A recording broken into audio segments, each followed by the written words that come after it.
Under the New Mexico moonlight, an old Apache healer named Thomas sits alone, nursing memories and wounds time hasn't healed. Miles away, in a modest homestead, 8-year-old Samuel clutches his mother's cold hand as consumption steals her final breaths. The doctor has gone, leaving only empty medicine bottles and hollow promises. In desperation, Samuel slips into the night, crossing the dangerous terrain that separates two worlds. By dawn, he stands before Thomas's door, eyes swollen from tears and determination. "Mama won't wake tomorrow," the boy says, voice steady despite his trembling chin. "She only wants to touch your hand again." Thomas recognizes something in those words, not just a child's plea, but the echo of a promise made long ago. Can a man who's lost his faith in healing find redemption in a dying woman's final wish? Before we jump back in, tell us where you're tuning in from, and if this story touches you, make sure you're subscribed, because tomorrow I've saved something extra special for you. The wooden door creaked open reluctantly, as if Thomas himself had infused his hesitation into the weathered planks. Inside, the single-room cabin spoke volumes of a life stripped to essentials. A stone fireplace stood cold against the far wall. A narrow cot, a hand-carved table with a single chair, and shelves bearing few possessions, evidence of a man who'd chosen to carry as little as possible through his remaining days. Samuel stood in the doorway, his small frame silhouetted against the brightening sky. His eyes tracked Thomas's movements with the vigilance of a child who'd learned to read adults for survival. "You're the medicine man," Samuel said, not a question but a statement of faith. Thomas's weathered hands moved to a trunk in the corner, fingers hovering over the lid before withdrawing.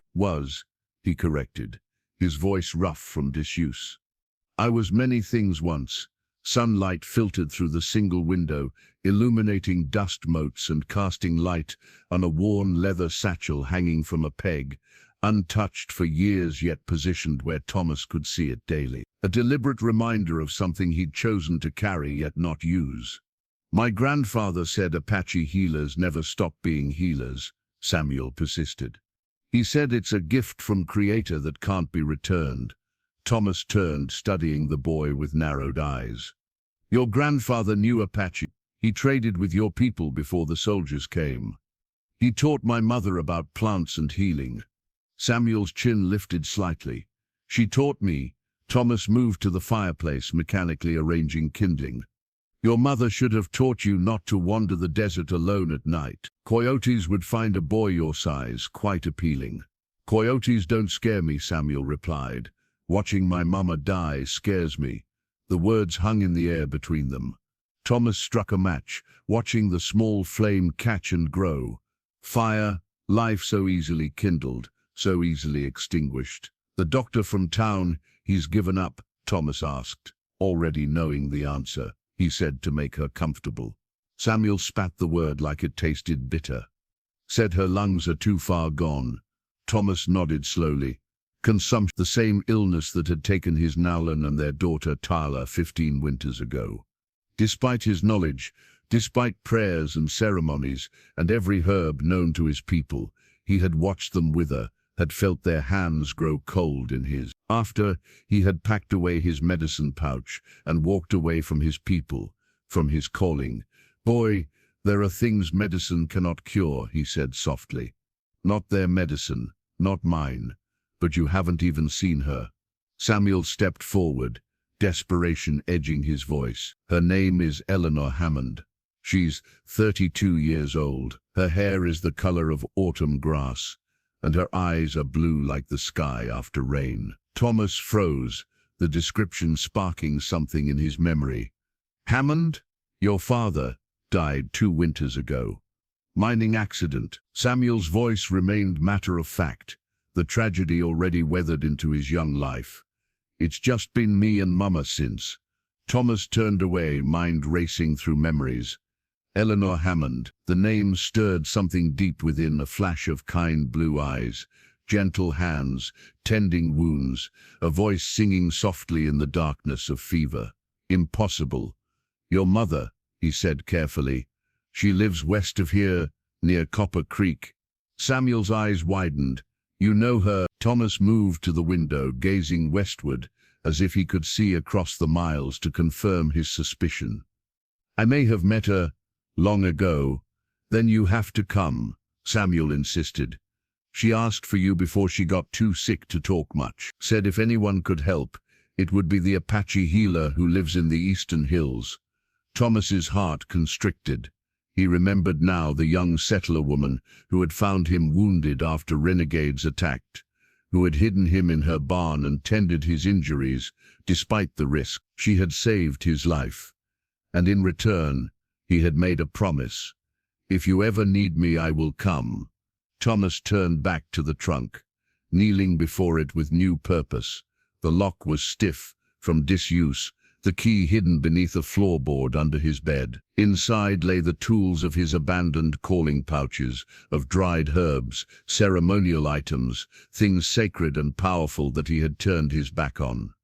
Atop them all lay a carved wooden eagle, its wings extended in flight, a healing talisman he had made during his recovery in Eleanor Hammond's barn, a gift he had left behind when he departed without saying goodbye.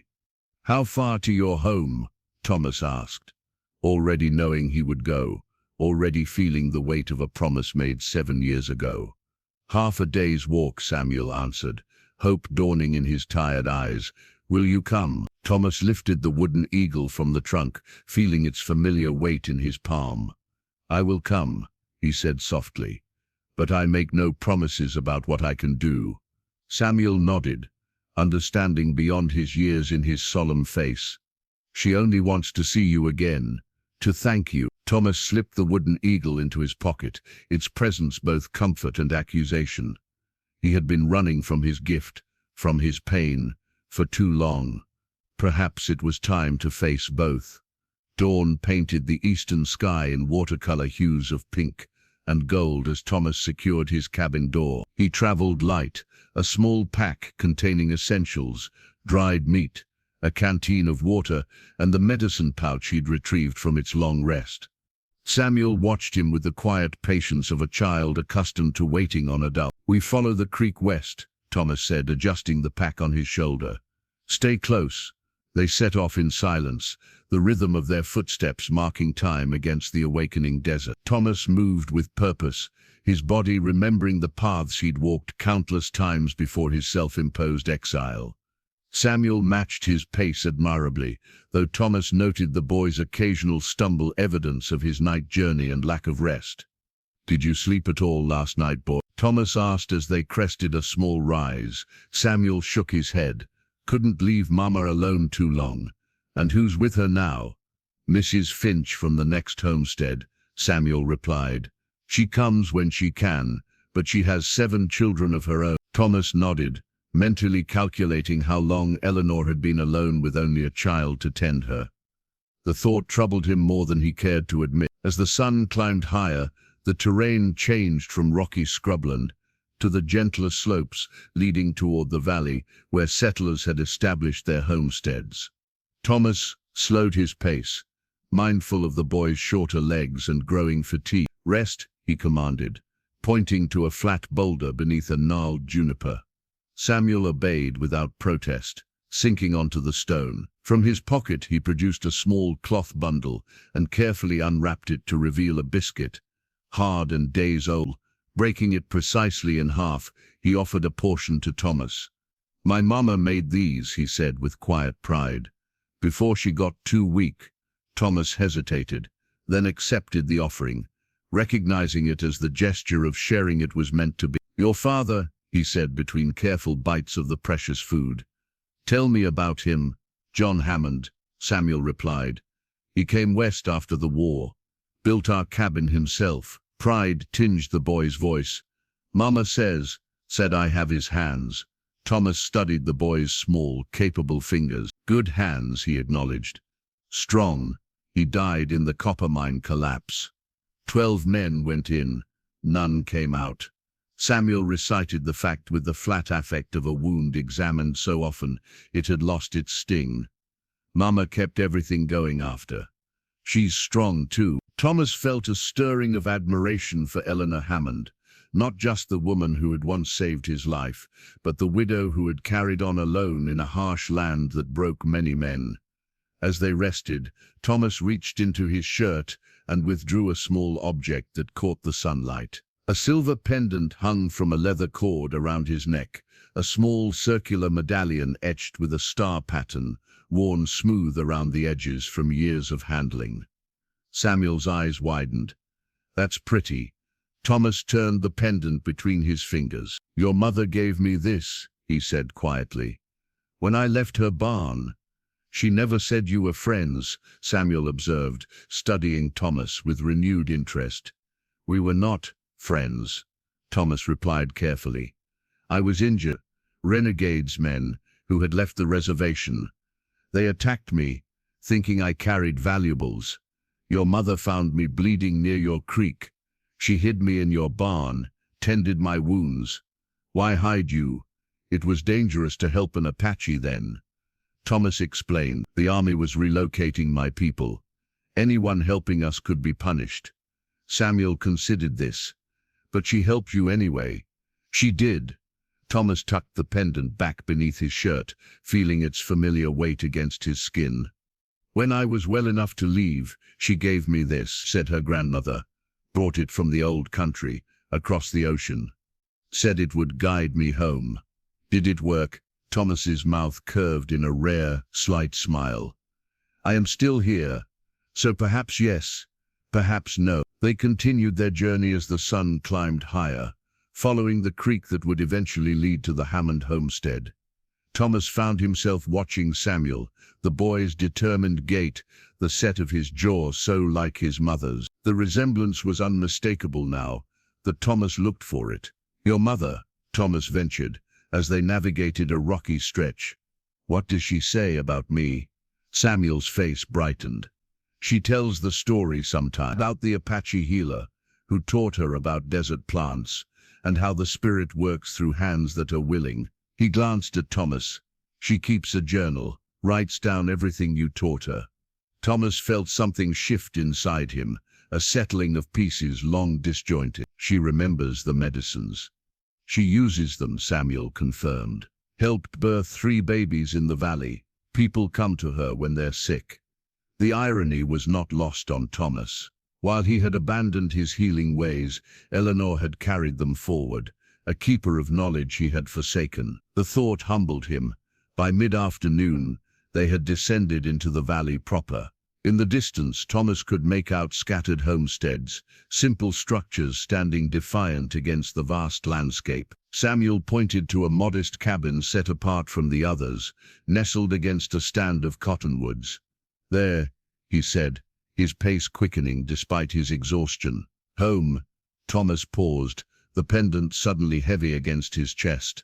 7 years since he'd seen Eleanor Hammond. 7 years of carrying a debt unpaid. He touched the silver star briefly, then followed the boy toward whatever waited at journey's end. The Hammond homestead stood humble, but proud against the afternoon sky, a simple log cabin with a small covered porch, a weathered barn and a fenced garden plot where summer vegetables struggled against the harsh conditions. As they approached, an older woman emerged from the cabin, wiping her hands on a worn apron.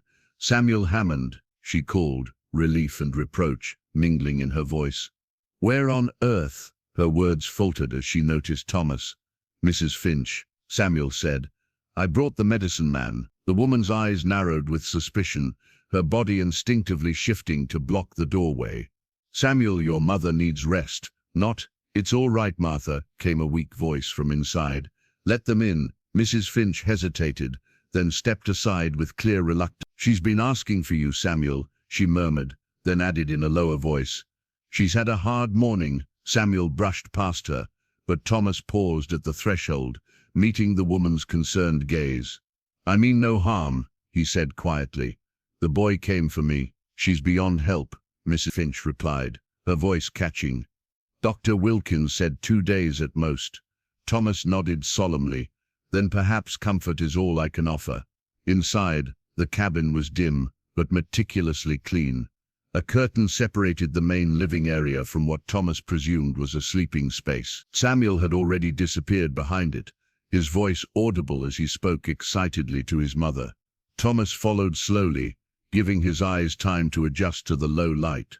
The scene that greeted him seized his heart like a vise. Eleanor Hammond lay in a simple wooden bed, propped up by pillows, her once robust frame now terribly diminished. Her skin stretched pale and translucent over pronounced cheekbones, and her breathing came in shallow, labored gasps. Yet even ravaged by illness, Thomas recognized her immediately, the same woman who had nursed him back to health 7 years ago. "Mama, he came just like you said he would," Samuel was saying, perched carefully on the edge of the bed, holding his mother's thin hand. Eleanor's eyes, still startlingly blue despite her pallor, found Thomas widening slightly in recognition. She attempted to speak, but a coughing fit overtook her, her body convulsing with the effort.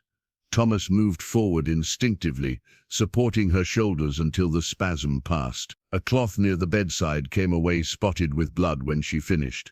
"Water," Thomas said softly, and Samuel immediately brought a cup from the bedside table. As Eleanor sipped slowly, Thomas took in the details of the sick room. Medicine bottles from the town doctor stood in a neat row, their labels promising relief they had failed to deliver. A small bouquet of wildflowers drooped in a jar, Samuel's attempt to bring beauty to his mother's final days. "You should eat something," Thomas urged gently. Eleanor shook her head slightly. "No hunger," she whispered, then reached for Samuel's hand. "But you must eat, little man." The endearment brought a flicker of a smile to the boy's solemn face. "I did, Mama. Thomas and I had stew." "Good?" Her gaze shifted to Thomas. "You're thinner than I remember." Thomas felt an unexpected warmth at her observation. "And you are still noticing what others need," he replied. Even now, a ghost of Eleanor's former smile touched her lips. Old habits. Her eyes drifted to the small wooden chest at the foot of her bed. "Samuel, bring my box." The boy retrieved it immediately, a simple pine box with a hinged lid, worn smooth from years of handling. Eleanor's fingers trembled as she lifted the lid, revealing a collection of treasured items, letters tied with faded ribbon, a man's pocket watch, a small Bible, and what appeared to be a journal bound in soft leather. Beneath these lay something wrapped carefully in a square of red calico. Eleanor motioned for Samuel to take it. "Unwrap it," she instructed, her voice strengthening momentarily. Samuel carefully unfolded the fabric, revealing a clay vessel no larger than his palm, a small bowl with intricate designs etched into its surface. Even in the dim lamplight, Thomas recognized the traditional Apache patterns he had once taught Eleanor to appreciate.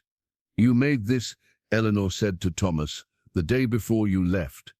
Thomas stared at the bowl, memories flooding back. He had shaped it from clay found near the creek, fired it in her kitchen hearth, and painted it with pigments made from crushed minerals and plants. A gift to thank her for saving his life, a gift he'd almost forgotten, giving. "You've kept it all these years," he said quietly. Eleanor nodded. It was too beautiful to use. Her eyes held Thomas's. "I wanted to remember that beauty can come from pain, that healing leaves something behind." Samuel examined the bowl with newfound reverence. "What do the patterns mean?" Thomas gently traced the designs with one finger. "This spiral represents the journey of life. These lines are water paths, the way all living things are connected." His finger moved to a pattern of triangular shapes. "These are mountains, places of power and prayer. It's medicine," Samuel concluded with certainty. "Yes," Thomas agreed, surprised by the boy's intuition. "In a way it is." Eleanor's hand covered Thomas's. "I want you to show Samuel," she said, each word measured with the effort it cost her. "Teach him what you taught me." The request hung in the air between them. Not just a simple transfer of knowledge, but the entrusting of a legacy. Thomas felt the weight of it, the magnitude of what she was asking. "Eleanor," he began hesitantly. "Please," she whispered. "He needs to know his mother's people, and yours. Both worlds." Thomas nodded slowly, understanding dawning. Eleanor hadn't just preserved his teachings, she had integrated them into her son's heritage, creating a bridge between cultures that most would keep strictly separated. I will teach him, Thomas promised. Eleanor seemed to relax at his words, her eyes drifting closed again. Good, she murmured. That's good. Samuel carefully rewrapped the bowl and returned it to the chest, his movements deliberate and reverent. When he turned back, Thomas saw the exhaustion etched in the boy's young face. You need sleep, Thomas said. But Mama, I will watch over her, Thomas assured him. A healer needs rest to be strong for others. Samuel hesitated, then nodded, arranging his blankets on a pallet near his mother's bed. Despite his obvious intention to stay awake, the boy's eyes soon closed, his breathing deepening into the untroubled sleep of childhood. Thomas settled into the chair beside Eleanor's bed, preparing for the long night ahead. The clay bowl had stirred something in him, a reminder of the man he had once been, the healer who found meaning in easing others' suffering. He had shaped that vessel with purpose and gratitude. Perhaps it was time to reshape himself with the same intention. As darkness enveloped the small cabin, Thomas began to sing softly, an ancient Apache healing song, its melody rising and falling like the breath of the sleeping woman before him. A prayer, a promise, and perhaps a beginning. Midnight found Thomas still vigilant at Eleanor's bedside. The cabin had settled into the deep quiet that comes only in the small hours. Samuel's soft breathing from his pallet on the floor, the occasional pop from the dying embers in the hearth, and Eleanor's labored respiration marking time in the darkness. Thomas adjusted the damp cloth on Eleanor's forehead, his movements practiced and gentle. Her fever had risen slightly, but the herbal tea had eased the worst of her coughing. Small mercies, he thought, in a situation that offered few. In the stillness, memories rose unbidden, not just of his brief time in Eleanor's care 7 years ago, but of his life before, of Naylin, his wife, whose laugh had sounded like spring water over stones, of Tala, their daughter, whose name meant wolf, because she had howled so fiercely when born. Both taken by the same wasting disease that now claimed Eleanor. Thomas reached into his medicine pouch, fingers searching until they found what he sought. He withdrew a small flat stone, smooth and black, with a vein of white quartz running through its center. A worry stone, the white line representing the path between worlds that all must eventually walk. Naylin had given him this stone on the day of their wedding. So you remember, she had said, that even in darkness, light finds a way through. Thomas turned the stone in his palm, his thumb finding the familiar groove, worn by years of similar motions. He had carried it through countless healings, births, deaths, and ceremonies. After Naylin and Tala died, he had nearly cast it into the river in his grief. Instead, he had buried it in his medicine pouch, along with his identity as a healer. Is that medicine too? Thomas started at Samuel's voice. The boy had awakened and now knelt beside Thomas's chair, eyes fixed on the stone. In a way, Thomas replied softly, mindful of Eleanor's sleep. It helps remember. Can I see? Thomas hesitated, then placed the stone in Samuel's small palm. The boy examined it carefully, running his finger along the quartz vein. The white part looks like a river, Samuel observed. My wife called it the path between worlds, Thomas said, surprised at how easily the words came after years of silence on the subject. She gave it to me when we married. Samuel looked up, curiosity evident, even in the dim light. Where is she now? She walks the spirit path, Thomas said, with our daughter. Understanding dawned in Samuel's eyes. Like my papa. Thomas nodded. Like your papa. Samuel returned the stone with the careful reverence children sometimes show for objects they sense hold great meaning. Did they have the same sickness as Mama? Yes, Thomas admitted. The same sickness, and you couldn't make them better. It wasn't a question. Thomas's hand closed around the stone. No, he said, I couldn't. Is that why you stopped being a healer? The directness of the question caught Thomas off guard. Children, he remembered, often saw what adults obscured with complications. Yes, he said simply. I thought if my medicine couldn't save them, what use was it? Samuel considered this. Mama says medicine isn't just for making people better. Sometimes it's for making the path easier. Thomas studied the boy with new eyes. Your mother is wise. She writes down everything, Samuel said proudly. In her journal, all the herbs and prayers and stories you told her. He glanced at his sleeping mother.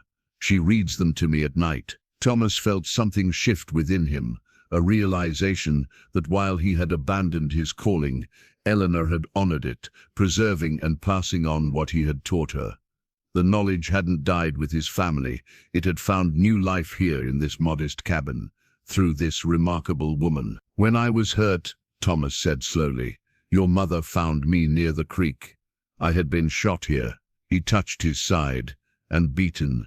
I thought I would die. Samuel listened intently. She brought me to your barn, tended my wounds. For 3 weeks, she cared for me while I healed. Each day, she would ask me questions about Apache medicine. I thought she was just being kind, making conversation. Thomas shook his head slightly. I didn't realize she was memorizing everything I said. She's good at remembering, Samuel said with a hint of pride. Yes, Thomas agreed. Very good. They fell silent as Eleanor stirred, her breathing changing rhythm. Thomas leaned forward, alert to any sign of distress, but she merely shifted slightly and continued sleeping. You should rest more, Thomas told Samuel. Tomorrow will be another long day. The boy nodded, but made no move to return to his pallet. Will you tell me a story, like you told Mama? Thomas hesitated, then nodded. I will tell you about Coyote and how he brought fire to the people. As he began the ancient tale, Thomas kept the worry stone in his palm, its familiar weight an anchor to his past. But for the first time in years, the memories it evoked weren't solely of loss. There was also the knowledge that something of his teaching had survived, had been valued and preserved by Eleanor Hammond, and now lived in her son. Perhaps this, too, was a kind of healing, not of the body but of something deeper. Thomas continued his story, his voice a low murmur in the night-hushed cabin, while the stone in his hand grew warm, as if absorbing the life that still pulsed, however fragilely, within these walls. The grey light of pre-dawn filtered through the cabin's single window when Eleanor's eyes fluttered open with surprising clarity. Thomas, who had maintained his vigil through the night, noticed the change immediately, a brief window of lucidity that sometimes came to the very ill in their final days. Thomas? Her voice was barely above a whisper, yet steadier than it had been since his arrival. I am here, he replied, moving closer to her bedside. Eleanor's gaze traveled the room, settling on Samuel's sleeping form. He found you, she said, a hint of wonder in her tone. My brave boy. He walked through the night, Thomas confirmed. Nothing would have stopped him. A small smile touched Eleanor's cracked lips. Stubborn, like his father. Her eyes returned to Thomas. Like you. Thomas reached for the cup of water near the bed. Drink, he urged gently, supporting her head. After sipping, Eleanor seemed to gather strength. I knew you would come, she said. Even after all this time. I made a promise. Yes, she agreed. But promises are easily broken, especially those made to strangers. You were never a stranger, Thomas said quietly. Not after what you did for me. Eleanor's hand moved weakly across the quilt until her fingers found a small bulge beneath the fabric. Samuel, she called softly, bring what's under my pillow. The boy stirred at the sound of his mother's voice. Instantly alert, he reached carefully beneath her pillow and withdrew an object wrapped in soft deerskin. At Eleanor's nod, he unwrapped it. Inside lay a beautifully crafted flute, made from river cane and etched with symbols similar to those on the clay bowl. Its surface was polished from years of handling, the mouthpiece worn where countless breaths had passed through it. You left this, Eleanor said to Thomas. The day you departed. Thomas stared at the flute, memories washing over him. He had made it during his convalescence in Eleanor's barn, carving it by firelight in the evenings after she had tended his wounds. The act of creation had been part of his healing, a way to thank the spirits for his survival and honor Eleanor's kindness. I meant it as a gift, he said softly, for your protection. Eleanor nodded weakly. It has been, when times were hardest. After John died, when the crops failed, I would take it out at night. Her eyes held a faraway look. I never played it. It didn't seem right somehow, but I would hold it and remember the songs you played. Thomas remembered those evenings well, how he had played healing songs while Eleanor listened, asking questions about their meaning. How the music had formed a bridge between their different worlds. Play for us now, Eleanor requested. One song before the sun rises. Thomas hesitated, then carefully took the flute from Samuel's hands. The familiar weight of it stirred something deep within him, memories of ceremonies and celebrations, of prayers sent skyward on notes that wavered like heat rising from summer stones. He raised the flute to his lips, closed his eyes and began to play. The melody that emerged was ancient, a song of dawn, of renewal, of the thin places where worlds meet. It filled the small cabin with something indefinable, yet palpable, a presence that seemed to pause time itself. Samuel sat transfixed, his eyes wide with wonder. Eleanor closed her eyes, her breathing falling into rhythm with the music's gentle cadence. Even in the dim light, Thomas could see some of the tension ease from her face as the song continued. When the final note faded, silence held them all for several heartbeats. Then Eleanor spoke, her voice somehow stronger. "I've kept a record," she said, gesturing weakly toward her journal on the bedside table. "Everything you taught me about healing, for Samuel." Thomas nodded, understanding the gravity of her request. "I will continue teaching him. He needs to know both worlds," Eleanor insisted. "His father's, mine, and something of yours." "Why?" Thomas asked, genuinely curious about this white woman's desire to preserve Apache ways. Eleanor's gaze was direct, despite her weakness. "Because the future needs healing more than division." She reached for her son's hand. "Samuel will walk between worlds his whole life. He should know the wisdom of each." Thomas felt the truth of her words settle in him. This woman, facing her own mortality, was looking beyond herself to a future where her son might help bridge the very divides that had shaped both their lives. "Thomas," Eleanor continued, her voice lowering with the effort of extended speech, "I need to ask something difficult." "Ask," he replied simply. "When I'm gone," she paused, gathering strength. "William Hargrove, the rancher whose land borders ours, he wants this homestead, has tried to force me to sell for years." Her eyes flashed with momentary fire. "He will try to take Samuel. Say a boy can't manage alone." Thomas felt his jaw tighten. He knew of Hargrove by reputation, a man who had built his ranch through means both fair and foul. "You want me to protect the boy," he stated. "I want you to protect each other." Eleanor corrected gently. "Samuel needs you, and you, Thomas Redwater, need him more than you know." Thomas felt the weight of her words, the responsibility she offered. Before he could respond, a fit of coughing seized Eleanor, more violent than before. Blood flecked her lips. When it finally subsided, "Rest now," Thomas urged, wiping her face with a cool cloth. Eleanor clutched his wrist with surprising strength. "Promise me," she whispered urgently. "Promise you won't leave him alone." Thomas looked at the flute still in his hand, then at Samuel's worried face, and finally at Eleanor, this remarkable woman who had saved him in more ways than one. "I promise," he said, "on my honor as a healer." A peace seemed to settle over Eleanor at his words. "Good," she breathed. "That's good." Her eyes drifted closed again, but this time her breathing seemed less labored, as if the music and his promise had eased something within her.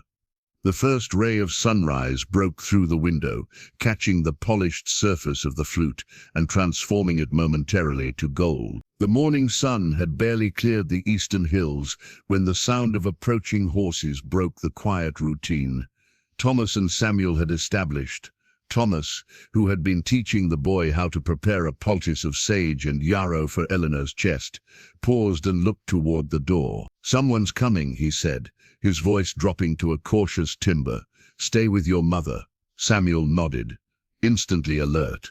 Thomas moved to the window, peering through the worn calico curtain. 3 riders approached. a large man on a dappled grey stallion flanked by two rough-looking cowhands. They rode with the easy confidence of men accustomed to claiming space wherever they went. "Hargrove," Samuel whispered from behind him, having disobeyed the instruction to stay with Eleanor. His small face had gone tense. All traces of the morning's easy companionship vanished. Thomas nodded once, studying the approaching men. The leader sat tall in the saddle, expensively dressed. Despite the dusty work of ranching, his face, partially shadowed by a wide-brimmed hat, bore the weathered lines of a man who spent his life outdoors, but lacked the humility such a life usually taught. "Has he been here since your mother fell ill?" Thomas asked quietly. "Twice," Samuel replied. "Brought food the first time. The second time he talked about papers and the bank." Thomas understood immediately. Vultures circled when they sensed death. Some wore feathers, others wore fine leather boots, and carried legal documents. The riders reached the small yard in front of the cabin and dismounted. Thomas stepped onto the porch before they could approach the door, positioning himself as a barrier between these men and the vulnerable occupants inside. "Morning," the large man called, his tone falsely jovial. "Don't believe we've met. William Hargrove." He gestured to the land surrounding them. "Circle H Ranch borders this property." Thomas offered no name in return, merely a nod of acknowledgement. Hargrove's smile tightened almost imperceptibly. "I've come to check on the widow Hammond and her boy. Heard she took a turn for the worse." "Miss Hammond is resting," Thomas replied evenly. The rancher's eyes narrowed, taking in Thomas's appearance with new scrutiny. "You're not from around here. Doctor send you?" "I am a friend of the family." One of the cowhands spat tobacco juice onto the dirt. "He's an Injun, boss," he muttered, just loud enough to be heard. Hargrove's expression changed, friendliness giving way to something harder. "Apache, from the look of it," he assessed. "Didn't know Eleanor Hammond kept such diverse company." Thomas remained impassive, though he noted how the men's hands drifted closer to their holstered pistols. "Mrs. Hammond welcomes those who come with good intentions," he replied calmly. Hargrove chuckled without humor. "And I suppose you're here out of the goodness of your heart. No other interest in a vulnerable woman and her property." Before Thomas could respond, Samuel pushed past him onto the porch. "Mr. Hargrove," the boy said with forced politeness, "thank you for checking on us, but Mama needs quiet. Thomas is helping her." Hargrove's attention shifted to Samuel, his expression softening into something Thomas recognized as far more dangerous than open hostility, calculated charm. "Young Samuel," Hargrove said warmly, reaching into his saddlebag, "I brought something for you." He withdrew a small object and held it out. Even from the porch, Thomas could see it was a finely crafted pocket knife with a polished bone handle, a princely gift for a boy in Samuel's circumstances. "Every young man needs a good knife," Hargrove continued, "especially one who might soon have adult responsibilities."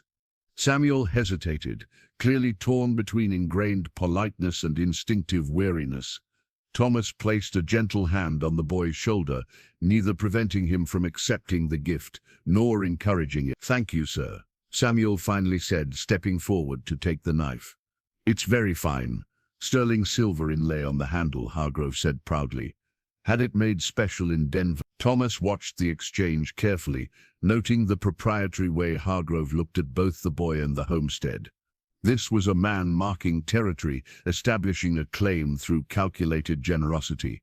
"Perhaps I could speak with your mother," Hargrove suggested. "Just for a moment. I've some matters to discuss that might ease her mind." "She's sleeping," Samuel replied quickly. "The medicine makes her sleep." Hargrove's gaze flicked to Thomas, hardening again. "Indian medicine, is it? Interesting choice when the town has a perfectly good doctor." "Wilkins has done all he can," Samuel said with a child's blunt honesty. "He said so himself." A tense silence followed this statement. Hargrove cleared his throat. "Well then, I'll come back another time. When she's stronger." He tipped his hat toward the cabin. "You tell your mama that William Hargrove is thinking of her, and that my offer still stands As the men remounted and prepared to leave, Hargrove fixed Thomas with a final assessing look. "Don't see many of your kind this far from the reservation," he remarked. "Territorial authorities take a dim view of that, you understand." The threat lay thinly veiled beneath the observation. Thomas met the rancher's gaze steadily, but said nothing. After they had ridden away, Samuel opened his palm to show Thomas the knife. "I don't want it," he said quietly, "but Mama says it's rude to refuse a gift." Thomas examined the knife, expensive, impractical for actual work, more for show than use. The silver inlay formed an ornate hex on the handle, the rancher's brand and initial combined into one symbol. "Keep it for now," Thomas advised. "But remember, gifts sometimes carry obligations the giver doesn't speak aloud." Samuel nodded solemnly, tucking the knife into his pocket. "He wants our land," he said matter-of-factly. "Has ever since Papa died. Says it's the best water access for 10 miles. Thomas glanced toward the creek that ran along the property boundary, understanding dawning. In this arid country, water rights were more valuable than gold. Eleanor's homestead, modest as it was, controlled a crucial resource Hargrove needed for his expanding herd. "He won't stop coming," Samuel added, with the resigned wisdom of a child who had witnessed adult conflicts he couldn't control. Thomas looked out over the small homestead, the carefully tended garden, the modest barn, the struggling orchard Eleanor had planted with hope for future harvests she might never see. Not grand by any measure, but rich in a different way, rich in the determination of the woman inside who had carved a life from unwelcoming land, who had opened her door to a wounded enemy when others would have turned away. "We will be ready when he returns," Thomas said simply. After Hargrove's departure, a quiet tension lingered over the homestead. Thomas checked on Eleanor, who remained mercifully unaware of the confrontation, her sleep deep but troubled. Her fever had risen again despite the herbs and cool compresses. "She needs to eat something," Thomas told Samuel. "Even a little broth would help her strength." The boy nodded and led Thomas to the small pantry, where he pointed out the preserved foods Eleanor had put away before falling ill. Thomas was struck by the careful organization, each jar labeled in neat handwriting, stored according to type and purpose. Even facing hardship alone, Eleanor Hammond had maintained order and foresight. "My father built these shelves," Samuel said, running his hand along the smooth wood. "Mama says he could make anything grow or build anything needed." Thomas selected ingredients for a simple broth. "You remember him well." "Some things," Samuel replied, "his hands mostly, and his voice when he sang at night." The boy fell silent, then added, "I'm forgetting more each year. Mama says that's natural, but I don't want to forget." Thomas understood this fear all too well. "Memory is like a garden," he said, as they returned to the kitchen. "It needs tending." Together they prepared a hearty broth, Samuel working alongside Thomas, with the competence of a child long accustomed to household responsibilities. As the broth simmered, Thomas took the opportunity to continue the boy's education in medicine. "Bring your mother's journal," he instructed, "and we will see what she has recorded." Samuel retrieved the leather-bound book from beside Eleanor's bed. As he handed it to Thomas, something fell from between the pages, a folded piece of paper that opened to reveal a child's drawing. Samuel quickly gathered it up, but not before Thomas glimpsed the image. 3 figures standing before a simple house, rendered in the direct, heartfelt style of a young child. "I made this for Mama," Samuel explained, carefully refolding the paper. "Last Christmas," Thomas nodded, understanding the boy's protective instinct toward this treasure. "A good gift," he said simply, "from the heart." They settled at the kitchen table, the journal open between them. Thomas was impressed by Eleanor's meticulous notes, each plant carefully described, its uses catalogued, preparation methods detailed. She had even included small pressed samples of some plants and sketches of others. "Your mother is a fine student," Thomas remarked. She remembered everything correctly. Pride shone in Samuel's eyes. "People come from 3 homesteads away when they're sick. Even Mr. Peterson, who doesn't like anyone, comes for Mama's cough syrup." As they reviewed the journal, Thomas expanded on Eleanor's notes, sharing deeper knowledge about each plant's spirit and the proper prayers to gather and prepare them. Samuel absorbed everything with intense concentration, occasionally running to the window to check on Eleanor before returning to his lessons. After an hour, they took a break to tend to Eleanor, helping her swallow a few spoonfuls of the broth. Her eyes flickered open briefly, recognition and gratitude visible, before exhaustion pulled her back under. While Thomas changed the poultice on Eleanor's chest, Samuel disappeared into the small root cellar attached to the cabin. He returned carrying a wooden box that he placed carefully on the table. "I want to show you something," he said when Thomas rejoined him. With reverent hands, Samuel opened the box to reveal a collection of carved wooden animals, a deer, bear, wolf, eagle, and several others, each fitting comfortably in the palm of a hand. "My father made these," Samuel explained, selecting the wolf and offering it to Thomas. "One each birthday, till he died." Thomas accepted the carving, admiring the craftsmanship. John Hammond had been skilled. The wolf's features were rendered with remarkable detail, despite the small size, its pose capturing the essence of the animal in motion. "Wolf is a powerful spirit," Thomas said. "A teacher and protector of family." Samuel nodded solemnly. "That's why it's my favorite. Papa said wolves never abandon their pack." Thomas returned the carving to Samuel, who held it a moment longer before carefully replacing it in the box. "I was supposed to get a mountain lion this year," the boy said quietly. "Papa promised, but then the mine collapsed." The simple statement held volumes of loss. Thomas placed his hand gently on the boy's shoulder. "Perhaps," he suggested, "we could carve one together." Samuel looked up, surprise and hope dawning on his face. "You know how." "My father taught me," Thomas replied. As his father taught him, for the remainder of the afternoon, between tending to Eleanor and necessary chores, Thomas began teaching Samuel the basics of wood carving. They selected a piece of pine from the wood pile, and Thomas showed the boy how to feel the shape waiting within the wood, how to work with the grain rather than against it. "Patience is the first tool," Thomas explained, as Samuel struggled with a difficult cut. "Wood has been growing for many seasons. It cannot be rushed into its new form." The boy absorbed this wisdom with the same intensity he had shown for the medicinal knowledge. By evening, they had roughed out the basic shape of what would eventually become a mountain lion. Samuel's hands were tired but steady, his face alight with accomplishment. As they prepared the evening meal, Samuel kept the partially carved piece on the table, where he could see it, tangible proof that something new was being created, even as his world threatened to unravel. Later, after Eleanor had been tended and Samuel had fallen asleep beside her bed, Thomas sat alone on the porch, watching the stars emerge. He held the wolf carving that Samuel had insisted he borrow, its solid weight in his palm a reminder of another father's love, another legacy passed down. Thomas thought of his own father, of the Apache traditions he had inherited and then abandoned in his grief.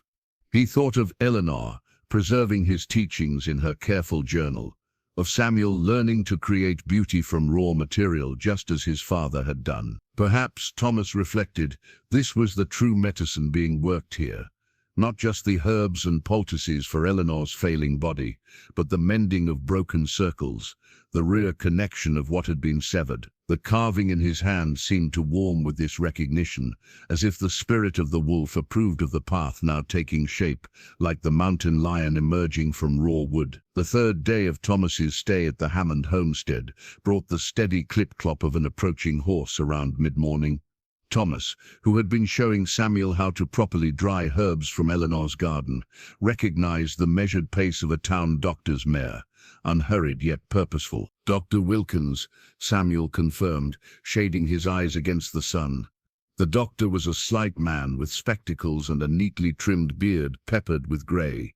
He dismounted with the stiff movements of someone who rode out of necessity rather than pleasure, medical bag clutched firmly in one hand. "Samuel," he greeted the boy with genuine warmth before his gaze fell on Thomas. The doctor's expression shifted to cautious assessment. "I don't believe we've met. This is Thomas," Samuel supplied before Thomas could speak. "He's helping Mama." Dr. Wilkins's eyebrows rose slightly. "Is he indeed?" He studied Thomas more intently. "May I ask in what capacity?" "Traditional medicine," Thomas replied evenly. At Mrs. Hammond's request. A flicker of professional skepticism crossed the doctor's face, but he nodded politely. I see. Well, I've come to check on my patient. Inside the cabin, Eleanor lay sleeping, her breathing labored but slightly improved from the previous day. Thomas stood back as Dr. Wilkins performed his examination with methodical precision, listening to her lungs with his stethoscope, checking her pulse, examining the color of her fingernails and lips. When he finally straightened, his expression was one of mild surprise. Her condition is somewhat better than I expected, he admitted, though his tone suggested this was a professional observation rather than hope for recovery. The fever broke briefly last night, Thomas offered. She took broth and water. Wilkins opened his medical bag, a fine leather case with brass fittings that had clearly served him for many years.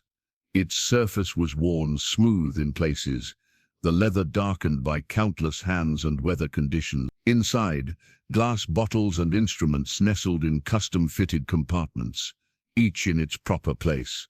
I've brought more laudanum for the pain, the doctor said, removing a dark bottle, though I see she hasn't finished what I left before. He glanced at Thomas, not using it. She prefers to remain lucid when possible, Thomas explained. We've been using willow bark tea for pain, with valerian root when she needs deeper rest. The doctor's hand paused over his bag. Willow bark, he repeated thoughtfully. Yes, it contains salicylic compounds similar to my own preparations. He seemed to reassess Thomas. You have medical knowledge then. Different traditions, same goals, Thomas replied. Dr. Wilkins nodded slowly, his initial weariness giving way to professional curiosity. He withdrew a small leather-bound notebook from his bag and consulted it briefly. I found some success combining conventional treatments with local remedies, he admitted. This country demands adaptability. Thomas recognized the concession for what it was, a careful bridge extended between their different approaches. The illness in her lungs, he inquired. Have you seen many cases? Too many, Dr. Wilkins sighed. The mines breed it. Poor ventilation, coal dust. He glanced at the sleeping Eleanor. Though in Mrs. Hammond's case, I believe she contracted it nursing Mabel Johnson's family last winter. All 3 children had it. She saved them, but at what cost? Thomas wasn't surprised. Eleanor's selflessness clearly extended beyond her own family. Samuel, who had been silently observing from the doorway, stepped forward. Is she going to die? He asked directly, his young voice steady despite the question's weight. Dr. Wilkins hesitated, clearly uncomfortable with such bluntness before a child. Samuel, these matters are. He deserves honesty, Thomas interjected quietly. The doctor met Thomas's gaze, then nodded slightly. Kneeling to Samuel's level, he spoke with gentle frankness. Your mother is very ill, Samuel. The medicine can ease her comfort, but her lungs, he trailed off, then continued more firmly. Yes, I believe she will die, though I cannot say exactly when. Samuel absorbed this, his face solemn but unsurprised. Thomas says death isn't an end, just a changing. Dr. Wilkins glanced up at Thomas with new interest. Does he now? The body returns to the earth, Thomas explained. The spirit continues its journey. A comforting philosophy, the doctor remarked, rising to his feet. Then, with unexpected candor, he added, after 15 years of practice, I find myself hoping it's true. The admission created a moment of connection between the 2 men. Different in background and approach, but united in their confrontation with mortality and suffering. Dr. Wilkins returned to his bag, rearranging its contents with practiced efficiency. I notice you're using a steam treatment, he observed, nodding toward the pot of herbs simmering on the stove. Cedar and sage, Thomas confirmed, for clearing the passages. Interesting. I've recommended eucalyptus oil, but it's expensive and hard to obtain here. The doctor removed a small glass jar from his bag. This is a mustard plaster preparation. It can help when the breathing becomes too labored. He handed the jar to Thomas, who accepted it with a nod of thanks. Perhaps Dr. Wilkins suggested tentatively, You might show me some of your preparations, purely for professional interest, you understand. Thomas recognized the request for what it was, not just scientific curiosity, but a step toward mutual respect. Of course, he agreed. For the next hour, the doctor and healer exchanged knowledge beside Eleanor's bed. Thomas explaining the properties of local plants, Dr. Wilkins sharing the latest medical theories from Eastern University. Samuel observed it all with rapt attention, occasionally asking questions that revealed his growing understanding of both traditions. As Dr. Wilkins eventually prepared to leave, he paused at the doorway, medical bag in hand. The morning light caught the worn leather and brass fittings, highlighting the years of service embedded in its very material. That bag has seen much life and death, Thomas remarked. Dr. Wilkins glanced down at it with a rueful smile. More than I care to count. My father carried it before me. A good inheritance, Thomas said. Knowledge passed down. Yes, the doctor agreed, looking back toward Samuel, who sat vigilant at his mother's side. The most valuable kind. He hesitated, then added quietly, I'll return tomorrow, and I'm glad the boy has you here. After the doctor's departure, Samuel helped Thomas prepare fresh poultices, using both their traditional remedies and Dr. Wilkins's mustard preparation. The doctor seemed different today, Samuel observed. Less certain, Thomas suggested. Samuel considered this, then nodded. He usually just tells what to do. Today he listened. All good healers must listen, Thomas replied. To the patient, to nature, to other healers. Medicine is not owned by any one tradition. The boy absorbed this wisdom as he carefully laid a fresh cloth on his mother's forehead. Is that why Mama kept your teachings? Because she was listening? Thomas looked at Eleanor's peaceful face, remembering her eager questions during his recovery in her barn years ago. Yes, he said softly. She was always listening. Evening settled over the homestead, bringing with it a peculiar stillness. Thomas had just finished teaching Samuel how to properly bank the kitchen fire for the night, when a change in Eleanor's breathing drew them both to her bedside. Her eyes were open, clearer than they had been since Thomas's arrival. Samuel, she whispered, reaching for her son's hand, would you fetch fresh water from the well, the cool kind from the bottom? The boy looked reluctant to leave, sensing something significant in his mother's request, but nodded and took the wooden bucket from beside the door. When the sound of his footsteps faded, Eleanor turned her gaze to Thomas. We don't have much time, she said, her voice surprisingly steady despite its weakness. There's something I must give you. She gestured toward the small trunk at the foot of her bed. The locked box inside. The key is under my pillow. Thomas retrieved a small brass key from beneath her pillow and opened the trunk. Inside, nestled among folded linens, was a polished wooden box, secured with a tiny lock. The box was clearly not of local craftsmanship. Its wood was dark and exotic, its surface adorned with inlaid mother-of-pearl in a pattern of stars. A gift from my grandmother, Eleanor explained as Thomas brought it to her. She crossed the ocean with just this and the clothes on her back. Eleanor's fingers trembled as she inserted the key, but she managed to turn it. The lid opened to reveal a small interior lined with faded blue velvet. Inside lay a simple silver ring on a leather cord, a man's wedding band. John's, she said softly. I couldn't bear to bury it with him. Thomas waited silently, sensing there was more to this unveiling than shared grief. Eleanor carefully lifted the ring, and Thomas saw that beneath it lay a folded paper, yellowed with age and creased from repeated handling. Eleanor removed it with reverent care. After you left, she began, I started having dreams, vivid ones, about a ceremony I'd never witnessed but somehow knew in detail. Her eyes held Thomas's. An Apache blessing ceremony. Thomas felt a strange prickling at the back of his neck, the sensation his people associated with spiritual matters manifesting in the physical world.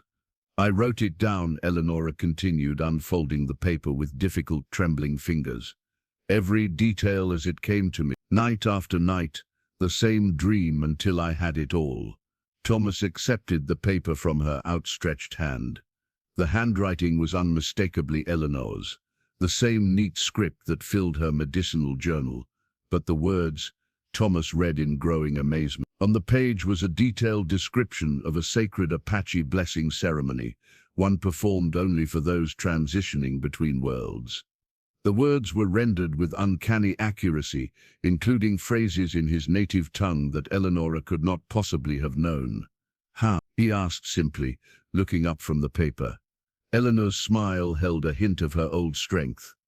"I believe some knowledge finds us when we need it, not when we seek it." She reached for his hand. "Thomas, I want you to perform this ceremony for me, before I go." Thomas felt the weight of her request. Such ceremonies were sacred, traditionally performed only for tribal members. Yet as he looked at this remarkable woman, who had preserved his teachings, who had somehow received knowledge of his people's most sacred rituals through dreams, he found no hesitation in his heart. "I will," he promised. Relief softened Eleanor's features. "Thank you." She glanced toward the door, lowering her voice further. "There's something else, something I've never told Samuel." Thomas waited, sensing the importance of what would come next. "My husband," Eleanor began carefully, "was not Samuel's father." The revelation hung in the air between them. Thomas kept his expression neutral, though questions multiplied in his mind. "John knew," Eleanor continued. "He loved Samuel as his own from the moment we married. Samuel was just 2 then, too young to remember anyone else as father." Her eyes held a plea for understanding. "John was a good man. He gave Samuel his name, his love, everything a father could." "Who was the boy's father?" Thomas asked quietly. Eleanor's gaze dropped to her hands. "A young army lieutenant stationed near my father's farm in Kansas. He made promises he never intended to keep. When he learned I was with child, he was already engaged to a general's daughter." Bitterness briefly colored her voice. "My father arranged my marriage to John, who needed a wife for his Western adventure. It was a practical arrangement that became a true love." Thomas nodded, understanding the complicated reality of frontier marriages. "Why tell me this now?" he asked. Eleanor's eyes met his again, direct, despite her weakness. "Because Samuel has no blood family left. No one to claim him but Hargrove, who only wants this land." Her hand tightened on Thomas's. "I need you to know there's nothing binding Samuel to this place except my grave and his memories. You could take him anywhere, even to your people, and no one with true claim would come looking." The implication was clear. She was giving Thomas permission to take Samuel away if necessary to protect him from Hargrove's machinations. "He belongs where he is safe and loved," Thomas said simply. Eleanor nodded, relief evident in her expression. "Yes, exactly that." She sank back against her pillows, the effort of their conversation clearly taxing her strength. "One more thing," she whispered, her voice fading. In the box, beneath the lining, Thomas carefully removed the velvet lining of the small wooden box. Underneath lay another folded paper, this one newer, the creases still sharp. He recognized it immediately as a legal document, the formal language visible even from his brief glimpse. "My will," Eleanor explained, "drawn up by Judge Thornton last spring. It names you as Samuel's guardian, should you accept." Her eyes held his, unwavering despite her failing strength. "I've known you would return someday, known Samuel would need you." Thomas stared at the document, stunned by the depth of Eleanor's foresight and faith. Before he could respond, Samuel's footsteps sounded on the porch, returning with the requested water. Eleanor quickly motioned for Thomas to return the papers and box to the trunk. "Not yet," she whispered. "He's not ready to know everything." Thomas nodded, securing the treasures just as Samuel entered. The boy carried the water bucket carefully, proud of completing his task. "The coldest water, Mama," he announced, pouring some into a cup for her. "From the very bottom of the well." Eleanor smiled at her son with such love that it seemed to momentarily overcome her illness, illuminating her face from within. "My thoughtful boy," she said, accepting the cup, "always taking such good care." As Samuel beamed under his mother's praise, Thomas closed the trunk, the weight of Eleanor's revelations and requests settling over him like a mantle, one he was no longer certain he wished to refuse. Dawn arrived with ominous clouds building on the western horizon, dark, heavy masses that promised not the gentle rain the land needed, but a violent summer thunderstorm. Thomas stood on the porch, reading the approaching weather with practiced eyes. "Storm coming," he told Samuel, who joined him with a cup of coffee carefully prepared the way Thomas preferred it, strong and black. "A big one," Samuel nodded solemnly. "The barn roof still leaks on the north side. Papa was going to fix it this summer." Thomas recognized the quiet anxiety in the boy's voice. A homestead was vulnerable to nature's wrath, and without proper maintenance, a single storm could destroy months of work. "We'll secure what we can," Thomas assured him, starting with the animals. They spent the morning in purposeful labor, moving the milk cow and Eleanor's 2 horses into the sturdiest part of the barn, reinforcing the damaged section of roof with spare lumber, and harvesting what vegetables might be destroyed by heavy rain or hail. As they worked, Thomas noticed Samuel periodically glancing toward the hills that marked Hargrove's property line. Following the boy's gaze, Thomas spotted what had caught his attention: 2 riders positioned on the ridge, watching the homestead. "Hargrove's men," Samuel confirmed when Thomas asked. "They've been there since yesterday, watching." Thomas understood the implied threat. Like the gathering storm, Hargrove was biding his time, waiting for the right moment to make his move. By midday, the clouds had swallowed the sun, casting an eerie half-light over the land. The air hung heavy with moisture and the electric tension that precedes a powerful storm. Inside the cabin, Eleanor's condition seemed to mirror the changing atmosphere, her breathing more labored, her fever rising again despite their best efforts. "The pressure changes affect her lungs," Samuel explained with the matter-of-fact knowledge of a child who had observed illness closely. "Happens every time a storm comes." Thomas nodded, preparing a stronger herbal infusion to ease her breathing. As he worked, Samuel disappeared into his mother's small bedroom and returned carrying something wrapped in oilcloth. "Mama says we should keep this close during the storm," the boy said, carefully unwrapping the package on the kitchen table. Inside lay an old leather-bound Bible, its cover worn smooth with age and use. But what caught Thomas's attention was what rested upon it: a delicate object made of carved bone and sinew strung with tiny beads of turquoise and coral. It was a traditional Apache talking piece, used in councils and ceremonies to designate who had the right to speak. "This was your mother's?" Thomas asked, surprised to see such an item in a settler's home. Samuel shook his head. "She said a medicine man gave it to her, that it would protect our home from bad spirits." Thomas gently lifted the talking piece, examining its craftsmanship. The bone had been carved with symbols of the 4 directions, and the beads were arranged in a pattern representing balance between opposing forces. It was old, far older than he was, and made with extraordinary skill. "Did she say which medicine man?" Thomas asked. "She said he was very old, with eyes like the sky." Samuel watched Thomas handle the piece with reverence. "She met him at the trading post 2 summers ago. He told her to keep it on our family Bible during storms." Thomas carefully replaced the talking piece on the Bible, feeling a strange resonance as the 2 objects, one from his tradition, one from Eleanor's, rested together. There were medicine men among his people who believed in sharing certain sacred objects with those who showed proper respect, especially if they had received visions or dreams like Eleanor had described. "Your mother has been given powerful protection," Thomas told Samuel. "We will honor her instructions." The first rumble of thunder rolled across the land as they completed their preparations.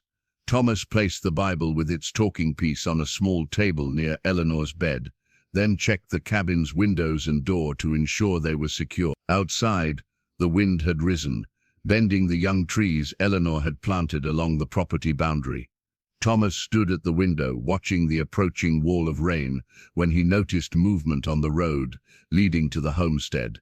A lone rider approached at a gallop, racing the storm. Even at a distance, Thomas recognized Dr. Wilkins, his medical bag secured to his saddle. "The doctor comes," Thomas told Samuel, who immediately went to put fresh water on to boil. Wilkins arrived just as the first heavy raindrops began to fall, dismounting quickly and leading his horse into the barn before hurrying to the cabin. "Thought I'd better check on Mrs. Hammond before this breaks," he explained, removing his hat and coat. Barometric pressure changes can be particularly difficult for patients with lung ailments. As if to emphasize his point, a fit of coughing came from Eleanor's room, more severe than before. Both men moved quickly to her bedside. Eleanor's condition had deteriorated rapidly with the changing weather. Her breathing came in shallow gasps, and a bluish tinge colored her lips, a sign Thomas recognized all too well from his wife's final days. Dr. Wilkins opened his medical bag and quickly prepared a syringe of morphine. "For the pain and to ease her breathing," he explained, administering the injection with practiced efficiency. Thomas nodded his understanding, then noticed the doctor's gaze fixed on the Bible and talking piece on the bedside table. A flicker of professional skepticism crossed the doctor's face, but he made no comment. Outside, the storm broke in full fury, rain lashing the windows, thunder shaking the small cabin's walls. Samuel moved to his mother's side, taking her hand as the doctor and healer worked in tacit cooperation, each using their knowledge to bring what comfort they could.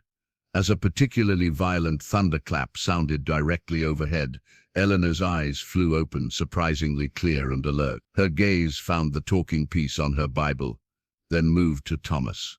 "It's time," she whispered, barely audible above the storm. "The Remy, please."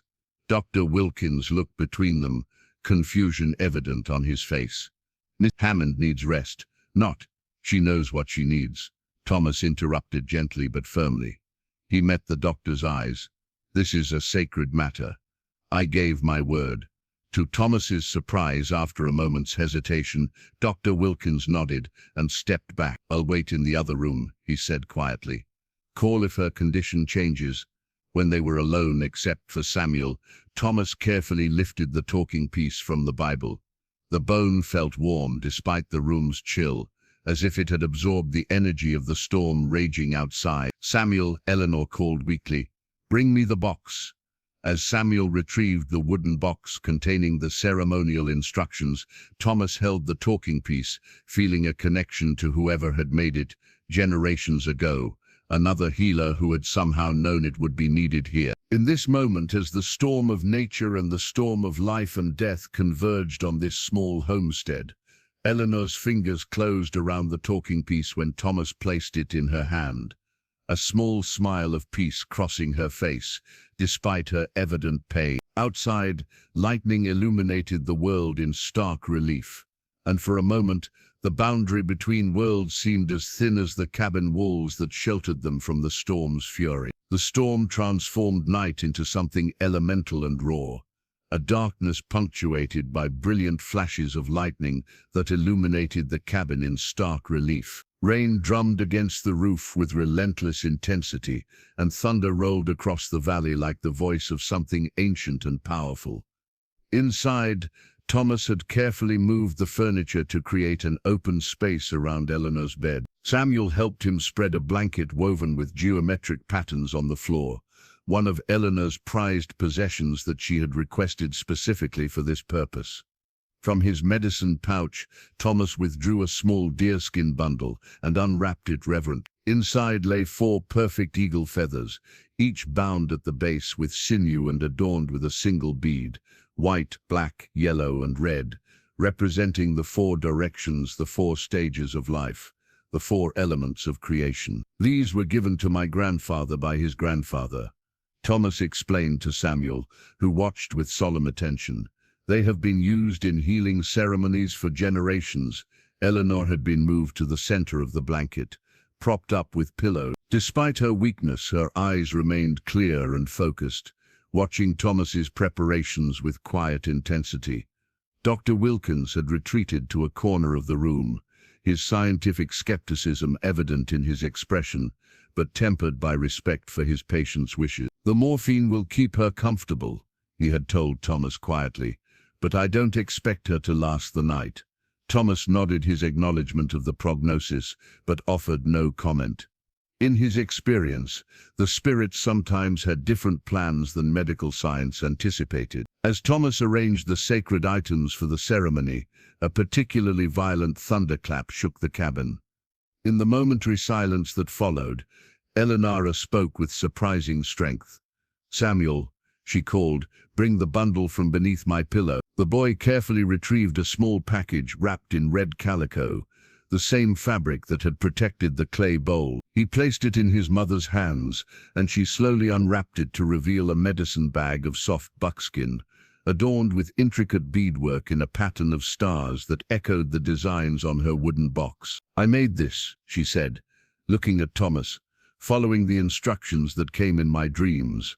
Her fingers traced the beadwork. "I didn't understand what I was creating, only that I must make it." Thomas examined the medicine bag with growing amazement. The design was a specific pattern associated with Apache coming-of-age ceremonies, a pattern that connected the one who wore it to their ancestors and to the stars that guided the people since the beginning of time. "It's for Samuel," Eleonora continued, her voice fading slightly.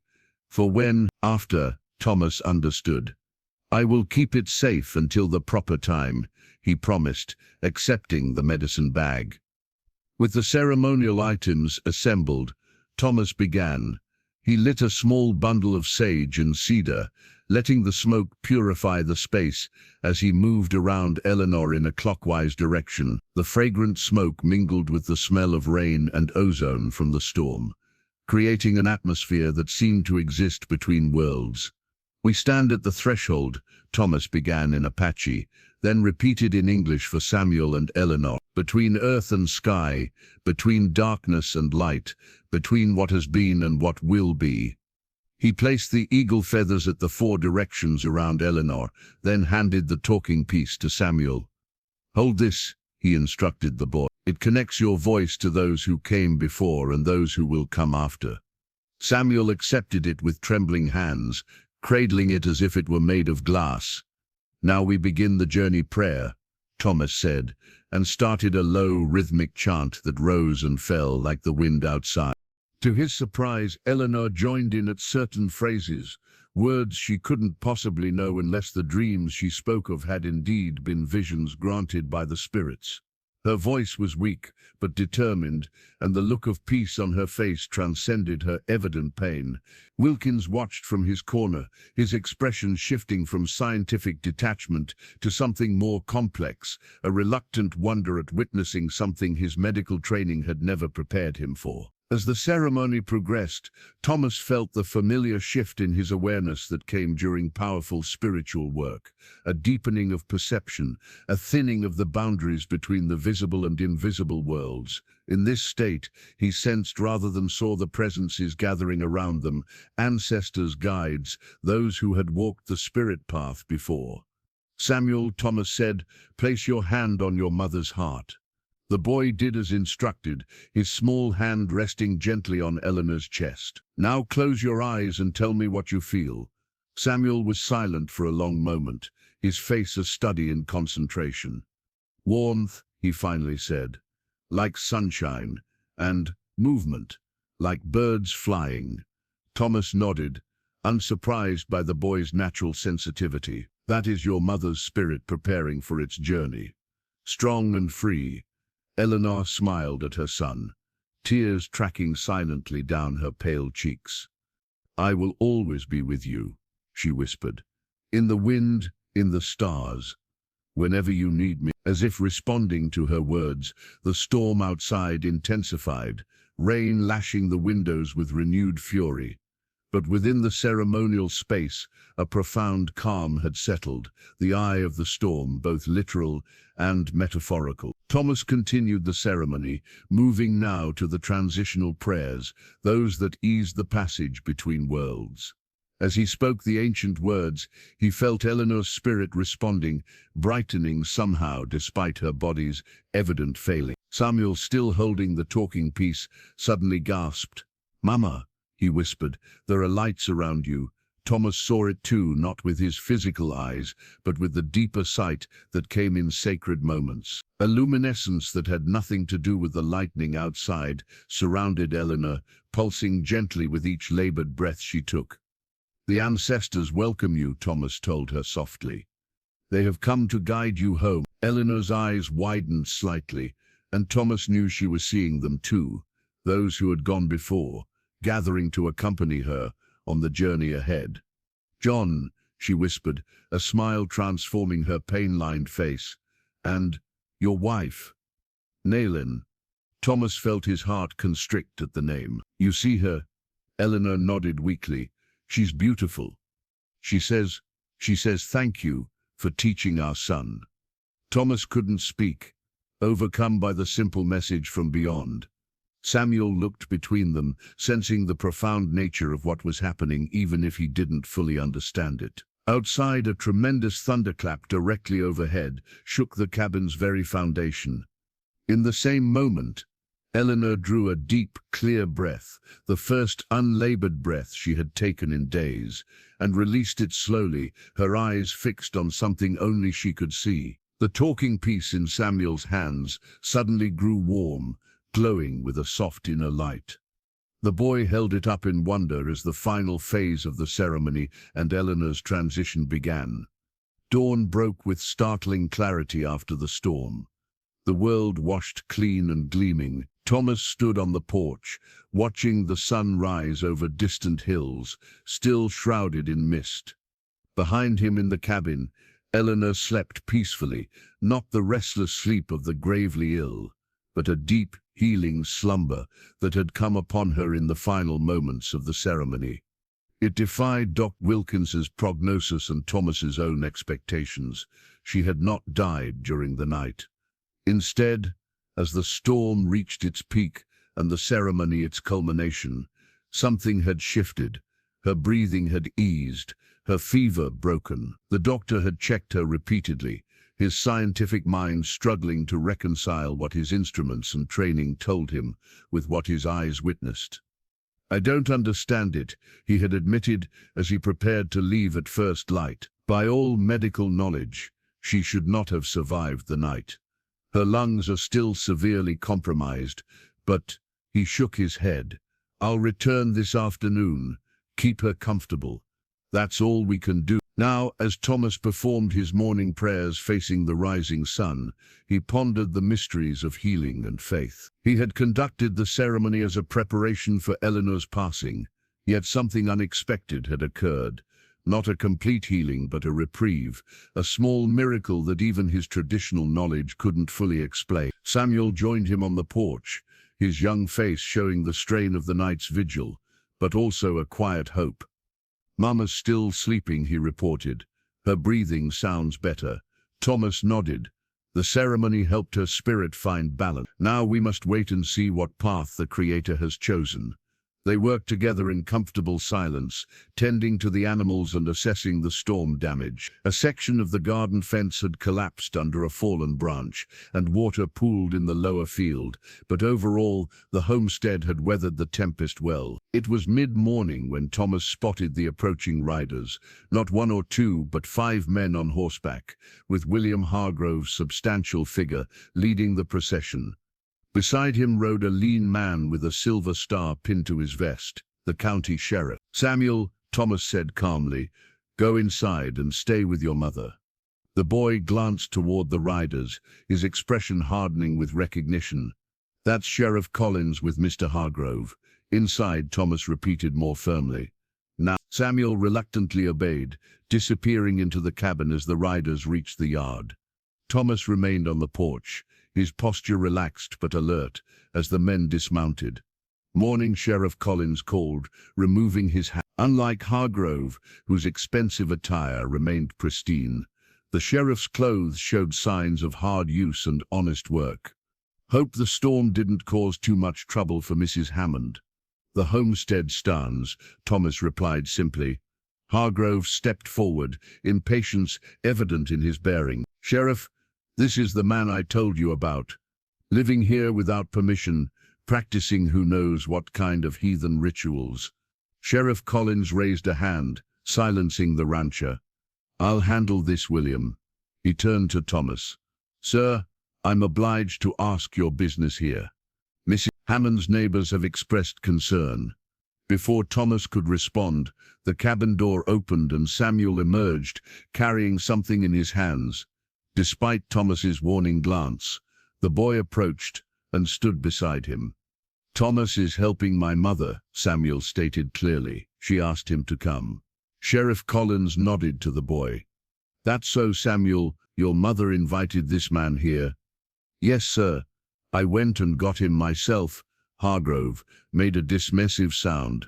The boy's confused. "Eleanor Hammond is dying. Dr. Wilkins confirmed it. She's in no condition to make decisions." "That's not true," Samuel countered with surprising force. "Dr. Wilkins was here all night. Mama's better this morning." Doubt flickered across the sheriff's weathered face. "William, if Dr. Wilkins has been attending her, for God's sake, Collins," Hargrove exploded. "Are you going to take the word of a child and a reservation Indian over mine? I'm trying to protect the boy's interests by taking our land," Samuel said quietly. Hargrove's face darkened. "You watch your mouth, boy. I've been nothing but generous to your mother." Thomas placed a protective hand on Samuel's shoulder, but remained silent, recognizing that the boy's words carried more weight with the sheriff than his own would. Samuel stepped forward, extending his hands to reveal what he carried. A folded document, worn at the edges but official in appearance. "Mama told me to show this if Mr. Hargrove came with men." Sheriff Collins accepted the paper, unfolding it carefully. His eyebrows rose as he read, "This is a legal will properly witnessed by Judge Thornton himself." He looked up at Hargrove. "Eleanor Hammond has named a guardian for the boy and the property. It's all legal, William." Hargrove snatched the document, his face flushing as he scanned it. "This is preposterous. She can't leave guardianship to—" He broke off, staring at Thomas with undisguised contempt.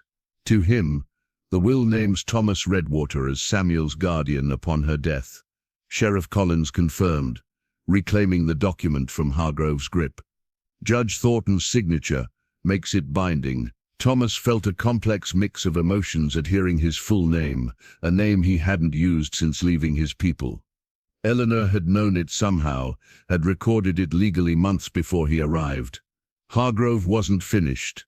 "This changes nothing. The boy needs proper raising, not primitive superstition. And this man," he jabbed a finger toward Thomas, "is off the reservation illegally. He has no right to be here, much less claim guardianship of a white child." Sheriff Collins sighed, folding the will and handing it back to Samuel. "William, I understand your concerns, but Judge Thornton approved this document. If you have objections, you'll need to take them up with the court." "And I will," Hargrove promised, his voice cold with fury. "In the meantime, Sheriff, I expect you to do your duty. This man is in violation of federal law by being off the reservation without permission." The sheriff looked uncomfortable but nodded slowly. "He's not wrong about that," he told Thomas. "I'm obliged to ask if you have papers authorizing your presence here." Before Thomas could respond, a new voice joined the conversation, weak but clear. "He's here at my invitation, Sheriff Collins." All eyes turned to the cabin door, where Eleanor stood leaning heavily against the frame. She wore a simple nightgown covered by a shawl, her hair loose around shoulders that seemed too frail to support her upright posture. But her eyes were clear, and her voice, though soft, carried authority. "Mrs. Hammond," the sheriff said, removing his hat again, "you should be "I've rested enough," Eleanor replied, "long enough to hear William Hargrove threatening a man who saved my life." Hargrove's expression shifted to one of calculated concern. "Eleanor, you're confused.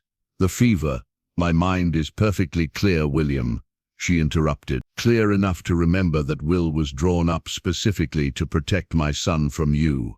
A tense silence followed her declaration.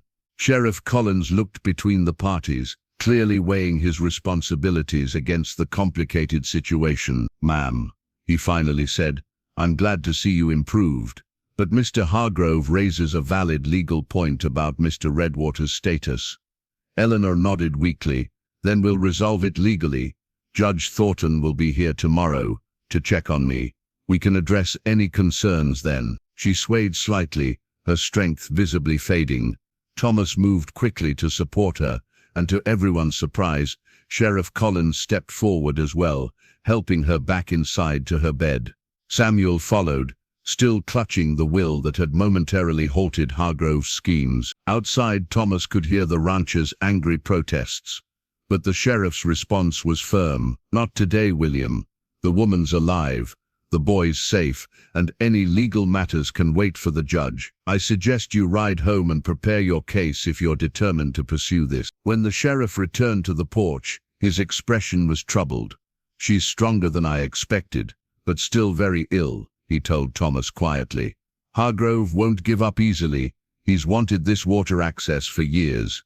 Thomas nodded his understanding. I don't know what you did for her, the sheriff continued, and frankly I don't need to know. But Hargrove will be back with the territorial marshal if he can manage it. You should prepare. With that warning, the sheriff departed, leaving Thomas to contemplate the legal storm gathering on the horizon, one potentially more devastating than the natural tempest they had just weathered. After Hargrove and the sheriff departed, Thomas returned to Eleanor's bedside. The effort of standing and speaking had cost her dearly. Her breathing was labored again, and perspiration beaded on her forehead. Yet her eyes remained clear and focused as she beckoned Thomas closer. You shouldn't have risen, he chided gently, preparing a fresh herbal infusion. Had to, Eleanor replied between careful breaths. Hargrove would have taken Samuel. Thomas nodded, understanding the fierce maternal protection that had given her temporary strength. Rest now, he urged. Save your words. But Eleanor shook her head slightly. No time for rest. Thomas in my trunk, beneath the quilt. Samuel, who had been hovering anxiously nearby, moved immediately to the trunk and lifted the folded quilt inside. Beneath it lay a small leather satchel, weathered and stained from years of use. My father's, Eleanor explained as Samuel brought it to her. Army surgeon during the war. Her trembling fingers worked the clasp, revealing the contents, a collection of official-looking papers, yellowed with age but carefully preserved. She selected one and handed it to Thomas. Read, she instructed simply. Thomas unfolded the document, scanning the formal language. It was an official military commendation, issued to Captain James Wilcox, surgeon, for extraordinary service to wounded soldiers of all origins, including indigenous scouts who served the Union cause with distinction. Your father? Thomas asked. Eleanor nodded weakly. He treated Apache scouts. Was given special permission. She gestured for Thomas to continue looking through the satchel. Inside, he found another document, newer, with the territorial governor's seal affixed at the bottom. Thomas read it carefully, understanding dawning as he grasped its significance. This grants your father, and by extension his family, the right to employ and harbor Apache individuals outside reservation boundaries, he summarized, looking up at Eleanor with new appreciation for her foresight. Father requested it after the war. Too many of his Apache patients suffered on reservations. A ghost of a smile touched her pale lips. It passes to his heirs. You, Thomas said, and Samuel, after me. The implications were clear. This document provided legal protection for Thomas's presence at the homestead, undermining Hargrove's strongest argument against him. Once again, Eleanor Hammond had prepared for contingencies with remarkable prescience. How did you know I would come? Thomas asked the question that had lingered since discovering the will with his full name. Eleanor's gaze drifted to the window, where afternoon light filtered through the curtains she had sewn herself. Dreams, she whispered. So many dreams. You, Samuel, this moment. Samuel sat beside his mother, taking her hand. The medicine is working, Mama, he said with childlike certainty. You're getting better. Eleanor's eyes filled with tears as she looked at her son. Yes, she agreed, though Thomas could see in her face that she harbored no illusions about her condition. The ceremony had granted her a reprieve, not a cure. Strong enough for what matters. Throughout the afternoon, Thomas and Samuel worked together to make Eleanor comfortable. Doc Wilkins returned as promised, his professional demeanor unable to completely mask his astonishment at finding his patient still alive and conscious. "Remarkable," he murmured after examining her. "The fluid in her lungs has decreased significantly. I've never seen such improvement in a case this advanced." He joined Thomas on the porch afterward, medical bag in hand. "Whatever you did," he said carefully, "it appears to have helped. I won't pretend to understand it." "I don't fully understand it myself," Thomas admitted. "The healing comes through me, not from me." Dr. Wilkins considered this. "Judge Thornton arrives tomorrow," he said, changing the subject. "He's a fair man, but traditional. You should prepare your case carefully." After the doctor left, Thomas sat with Eleanor, while Samuel tended to the evening chores. In the peaceful quiet of the cabin, she asked for paper and pencil, her hands steadier than they had been earlier. "One more thing I must do," she explained, beginning to sketch with surprising precision. Thomas watched as the drawing took shape, a detailed rendering of the valley where the homestead stood, showing property lines, water sources, and natural features. Eleanor marked boundaries with careful hashes, adding notations in her neat handwriting. "Land survey," she explained. "Official one, in the satchel. This shows what's not on record." Thomas studied the drawing, noting how she had marked underground springs, seasonal creeks, and what appeared to be mineral deposits on the western edge of her property. The boundary shared with Hargrove's ranch. "Silver," Eleanor confirmed, following his gaze. "Small deposit. Found it last spring. Didn't tell anyone." Understanding dawned. "This is why Hargrove wants your land so desperately." Eleanor nodded. "Not just water, he knows, or suspects." She tapped a section of the map near the property line. His geologist was surveying here, watching them through father's field glass. Thomas felt a new respect for this remarkable woman who had not only maintained her homestead and raised her son alone, but had also been engaged in a silent chess match with a powerful adversary. "The silver belongs to Samuel," Eleanor continued, her voice strengthening with purpose. "His future, when I'm gone, I will protect it for him," Thomas promised. Eleanor studied his face for a long moment. "I know," she said simply. Then, with unexpected clarity, "I've loved you since you left 7 years ago, carried you in my heart." The confession hung in the air between them, honest, direct, without expectation or demand. Just truth, offered when time for truth was running short. Thomas took her hand gently in his. "I carried you as well," he admitted, "though I didn't recognize it until I returned." A peaceful smile transformed Eleanor's face. Outside, the setting sun cast the room in golden light as a new understanding settled between them, a recognition of paths that had separated only to converge again at precisely the moment when both needed the other most. As darkness fell, Samuel returned from his chores to find his mother sitting up, color in her cheeks for the first time in weeks.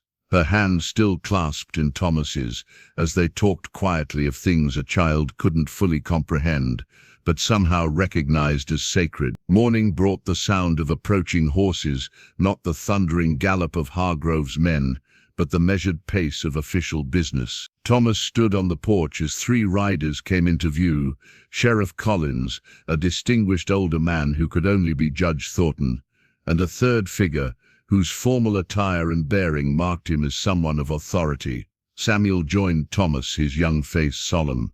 "Is that the judge?" Thomas nodded. "And someone else. Go tell your mother they've arrived." The riders dismounted in the yard, tying their horses to the hitching post John Hammond had built years earlier. Judge Thornton approached first, tall and lean, with a silver beard and the weathered complexion of someone who had spent decades in the Western Territories. His eyes, sharp beneath bushy brows, assessed Thomas with practiced neutrality.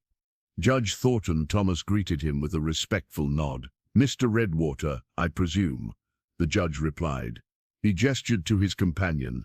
"This is Mr. Lawrence Davis, Territorial Administrator." The third man stepped forward, extending his hand with evident reluctance. "Mr. Redwater." Thomas accepted the handshake, noting the firmness of the grip, a man determined to show neither fear nor excessive familiarity with an Apache. I understand there's some question regarding your status off the reservation, Davis continued, his tone professionally detached. And a matter of guardianship to be resolved. Yes, Thomas acknowledged. Please, come inside. Mrs. Hammond is expecting you. Inside the cabin, Eleanor had been prepared for the visitors, propped up on pillows and wearing a clean nightgown with a shawl draped around her shoulders. She looked frail but composed. Samuel sat beside her, a protective presence despite his youth. Judge Thornton, Eleanor greeted with a weak smile. Thank you for coming. The judge approached her bedside, genuine concern softening his official demeanor. Eleanor, you're looking somewhat improved since my last visit. Thomas's medicine has helped, she replied simply. Davis remained standing near the door, his discomfort at being in such close quarters with an Apache evident in his rigid posture. Sheriff Collins positioned himself by the window, apparently content to observe rather than participate. Judge Thornton got directly to business. I've reviewed the will you filed last spring, he told Eleanor. It appears to be in order, though Hargrove has raised certain objections to your choice of guardian. Eleanor's chin lifted slightly. I expected he would. He claims Mr. Redwater has no legal right to remain off the reservation, much less assume guardianship of a white child, Davis interjected. Regulations are quite clear on this matter. Are they? Eleanor asked. She glanced at Samuel, who immediately retrieved the leather satchel they had examined the previous day. Judge Thornton accepted the documents Eleanor selected, reading them carefully while Davis looked on with growing consternation. This appears to be a special dispensation, the judge observed, granted to your father and his heirs in perpetuity. My father saved many lives during the war, Eleanor explained, including Apache scouts who fought for the Union. This was his reward, the right to employ and harbor Apache individuals on his property. Davis took the document, scanning it with narrowed eyes. This is highly irregular, he muttered. I'll need to verify its authenticity. By all means, Eleanor agreed. The territorial governor's office should have the original on file. A tense silence followed as Davis continued examining the papers. Finally, he looked up with clear reluctance. The document appears legitimate, though I reserve final judgment pending verification. Judge Thornton turned to Thomas. Assuming this dispensation is valid, there remains the question of guardianship. What qualifies you to raise a white child in this territory, Mr. Redwater? Before Thomas could respond, the cabin door burst open. William Hargrove strode in without invitation, followed by two of his men. His face flushed with anger when he saw the gathering already in progress. Judge Thornton, he began without preamble. I'm glad you've arrived. This situation has gone far enough. Mr. Hargrove, the judge replied coldly, this is a legal proceeding. You were not invited. Hargrove ignored the rebuke, his attention fixed on Davis. Administrator, I trust you've explained the regulations regarding reservation boundaries to these people. We were just discussing a special dispensation that appears to circumvent those regulations, Davis replied carefully. Hargrove's face darkened. What dispensation? Eleanor spoke before anyone could respond. William, you've known about my father's arrangement with the territorial government for years. It's why you never reported Thomas's presence here 7 years ago. The statement hung in the air, its implications clear. Judge Thornton's eyebrows rose as he looked between Eleanor and Hargrove. 7 years ago, he repeated. Mr. Redwater has been here before? Yes, Eleanor confirmed. When he was injured. William saw him here but said nothing, because he wanted my gratitude, my dependence. Her voice strengthened with each word. He's only objecting now because I've chosen Thomas as Samuel's guardian instead of him. Hargrove stepped forward, his composure slipping. That's preposterous. I'm trying to protect the boy from what? Eleanor interrupted. From learning both worlds. From the man who has shown him more care in 4 days than you have in 4 years. The confrontation was interrupted by the arrival of Dr. Wilkins, who entered with his medical bag and a look of surprise at finding the cabin so crowded. Judge, Administrator, he acknowledged with a nod. I've come to check on my patient. Judge Thornton seized the opportunity to restore order.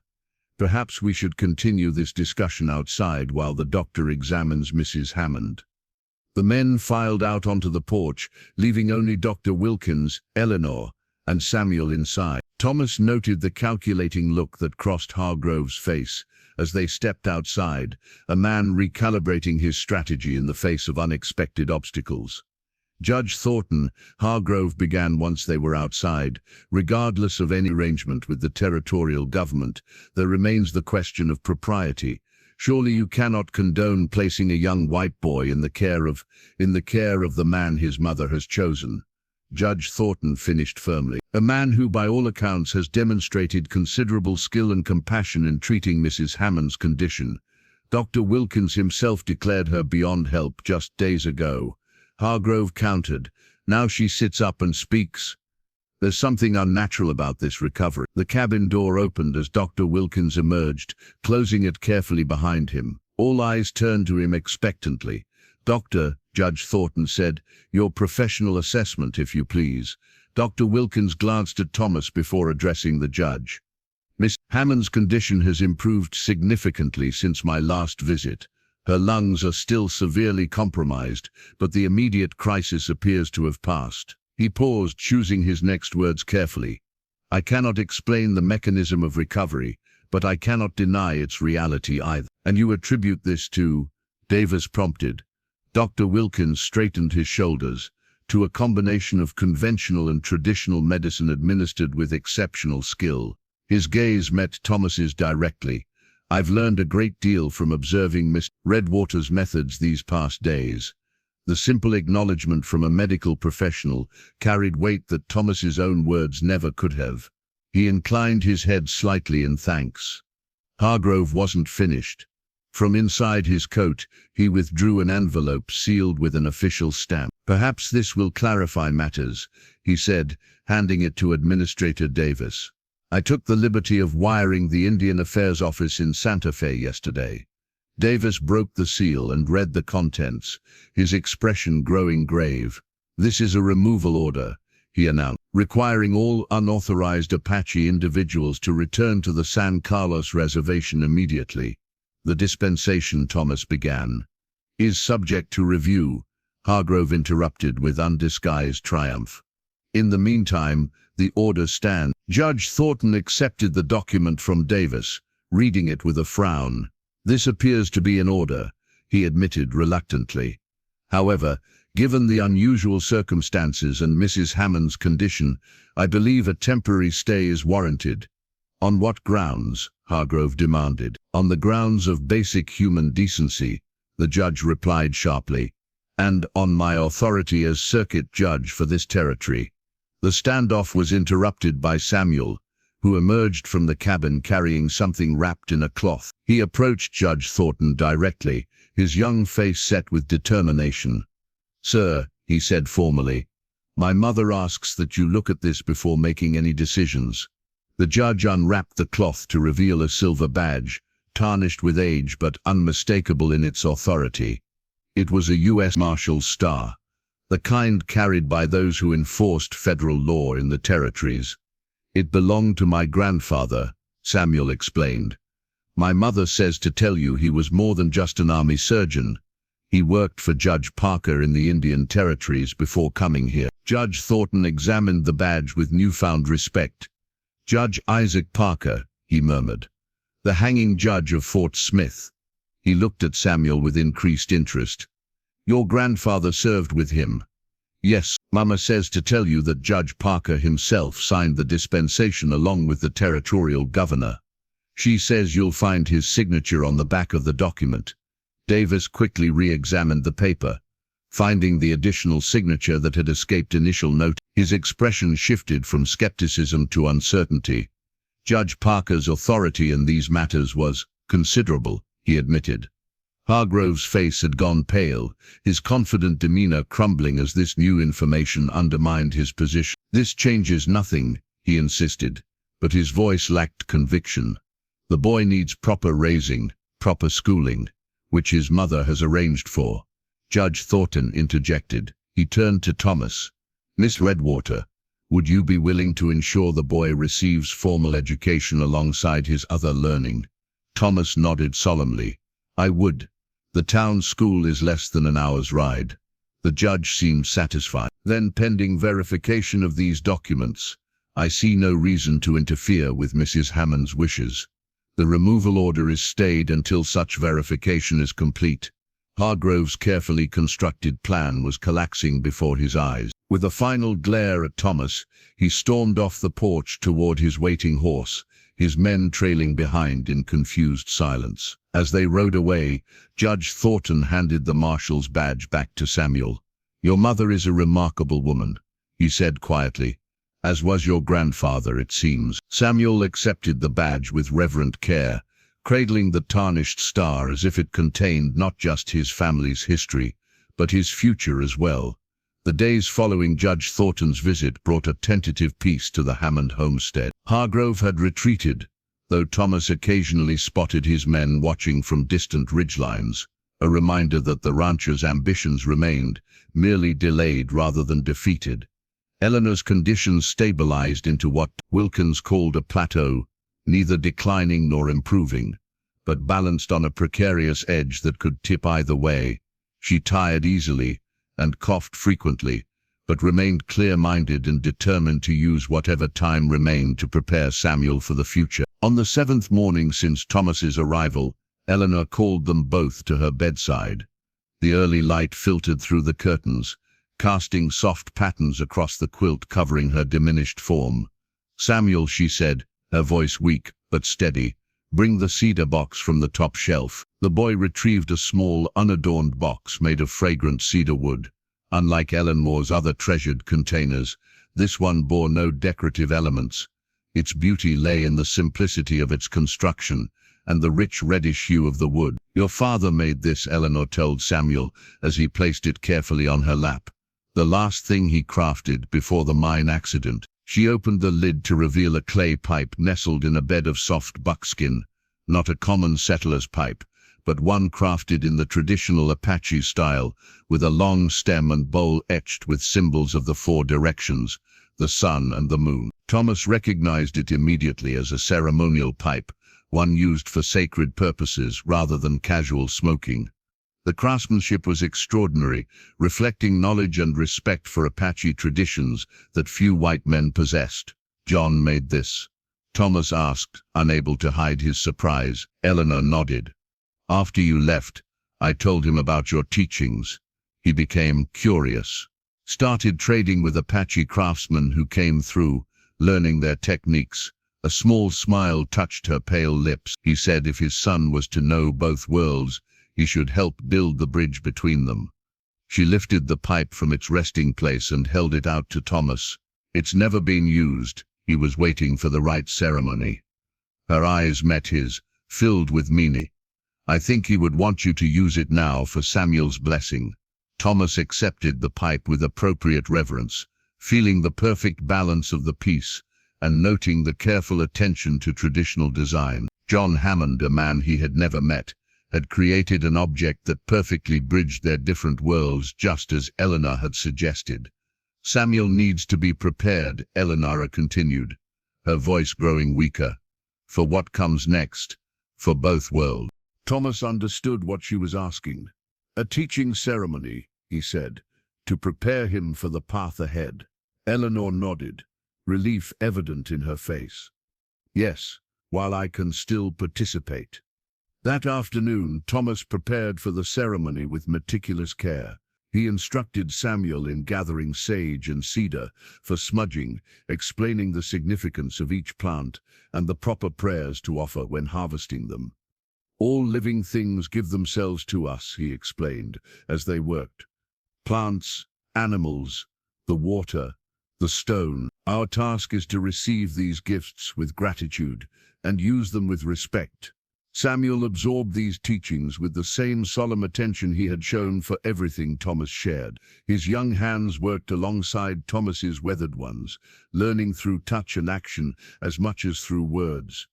As sunset approached, Thomas arranged a small circle of stones in the cleared space of the main room, placing Eleanor's blanket within it so she could participate from her bed. He showed Samuel how to prepare the sacred pipe, filling it with a mixture of tobacco and herbs while offering prayers of thanksgiving. "The pipe connects worlds," Thomas explained. "When we smoke it in ceremony, our prayers rise with the smoke to the Creator and the ancestors. It creates a sacred space where teaching can be received." Eleanor watched from her bed, her eyes bright with unshed tears, as she witnessed her son's initiation into traditions she had valued enough to preserve for him. "These teachings are not separate from what your mother has taught you from her Bible," Thomas told Samuel, sensing the boy's unspoken question. "The Creator speaks in many languages, through many traditions. Your path will include both." As twilight deepened outside the cabin windows, Thomas lit the pipe with a coal from the hearth fire, offering the first smoke to the 6 directions, east, south, west, north, above and below, before taking a small puff himself and passing it to Eleanor. Her hands trembled as she accepted it, but she managed a small inhalation before passing it to Samuel. The boy had been carefully instructed beforehand and performed his part with surprising grace.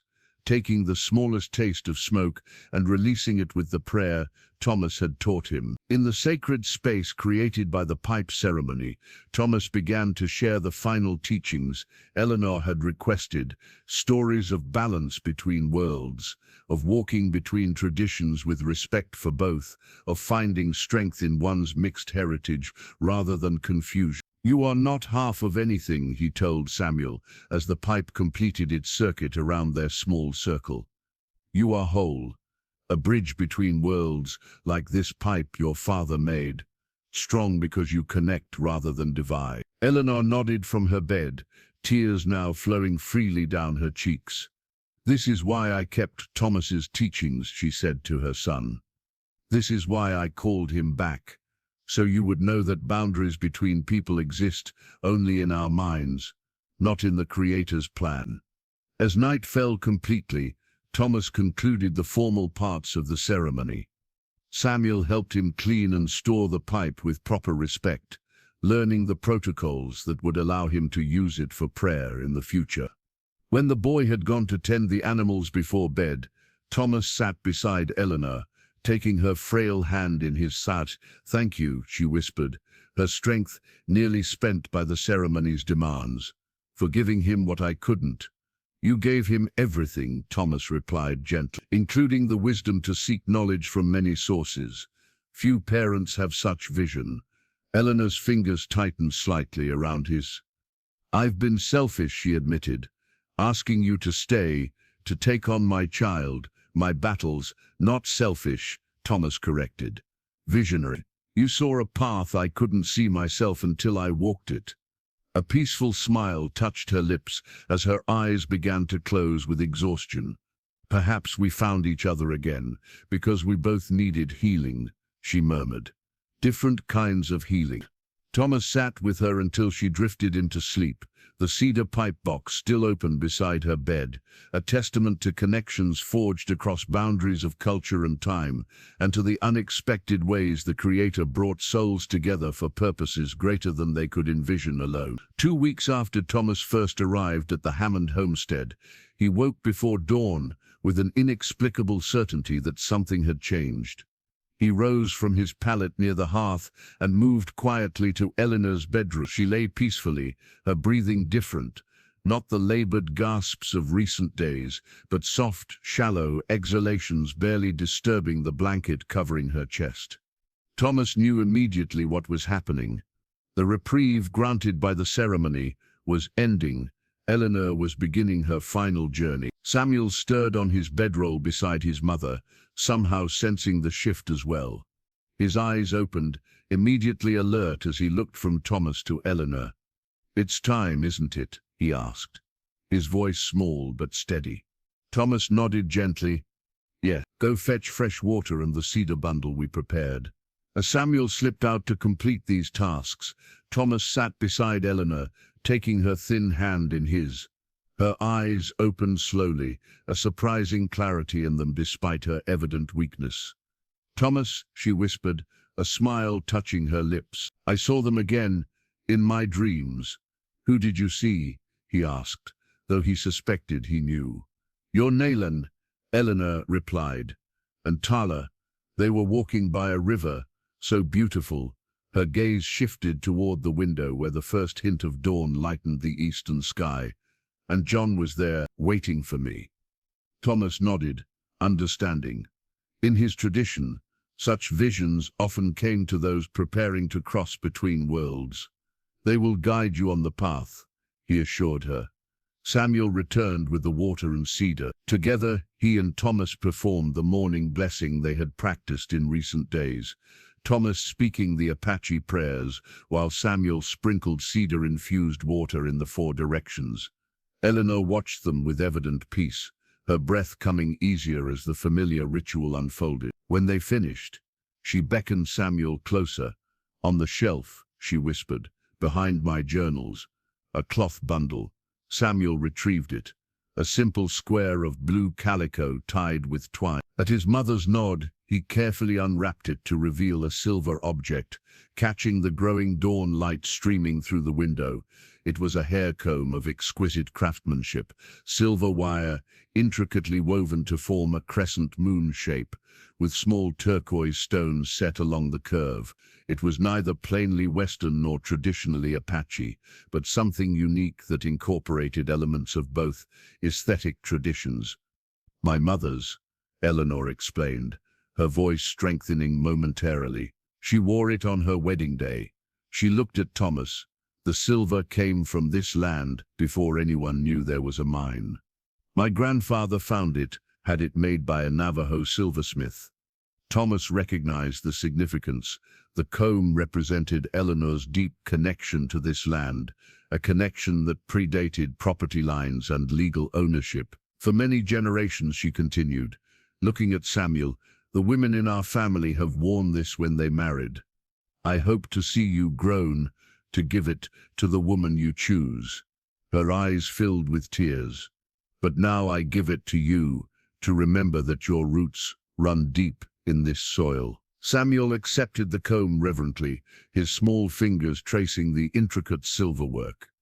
I'll keep it safe, Mama, he promised, for my own family someday. Eleanor smiled, then turned her gaze back to Thomas. My father knew, she whispered, about the silver deposit. Never claimed it, said some things belong to the earth until they're truly needed. Thomas understood the implication. The silver represented security for Samuel's future, but only if used wisely and at the right time. Another layer of Eleanor's remarkable foresight. As morning light filled the room, Wilkins arrived for his daily visit. His experienced eyes assessed the situation immediately, and he joined them in their quiet vigil, offering no false hope, but providing gentle comfort through his presence. Throughout the day, neighbors came to pay their respects, Mrs. Finch with fresh bread, the blacksmith and his wife with flowers from their garden. Even Sheriff Collins rode out, standing awkwardly at the foot of Eleanor's bed before finally removing his hat and saying simply, You've been a credit to this community, Mrs. Hammond. Your boy will be looked after. Thomas noted who didn't come. Hargrove and his men maintained their distance, a tacit acknowledgement that this moment at least was sacred beyond their schemes. As sunset approached, Eleanor's breathing grew more labored. Thomas prepared a final tea to ease her discomfort, while Samuel sat beside her, holding her hand and speaking softly of their memories together. Remember when we planted the apple trees, Mama? He asked. You said we might not see fruit for years, but we had to plant them anyway. Eleanor nodded faintly. For the future, she whispered, always for the future. When twilight descended, Thomas lit a single candle and placed it near the window, a light to guide the spirit on its journey, as his people had done for generations. Wilkins observed this action with respectful interest, but offered no comment. Eleanor's eyes found Thomas's in the gentle candlelight. Take care of my son, she said, her voice suddenly stronger, as the dying sometimes find unexpected reserves of strength for final words. And let him take care of you. I will, Thomas promised. On my honor as a healer. She smiled, then turned to Samuel. My brave, beautiful boy, she murmured. I will always be with you, in the wind, in the stars, in the stories Thomas will teach you. Samuel nodded, tears streaming down his face, but his voice remarkably steady as he replied, I know, Mama. I'll make you proud. You already have, she whispered. As full darkness settled outside, Eleanor's breathing slowed further. Thomas began singing softly, the ancient journey song of his people, a melody to comfort those crossing between worlds. To his surprise, Samuel joined in on the chorus, having learned it during their ceremonies together. Their voices blended in the quiet room, the weathered baritone of the healer and the clear treble of the child, creating a harmony that seemed to transcend the boundaries of culture and tradition, just as Eleanor had envisioned. In the first hour after midnight, as their song reached its final refrain, Eleanor Hammond took one last peaceful breath and released it slowly. Her hand, still clasped in her son's, relaxed its grip as her spirit began its journey beyond the confines of her failing body. Thomas felt her passing as a subtle shift in the room's energy, not an ending, but a transformation, just as he had taught Samuel.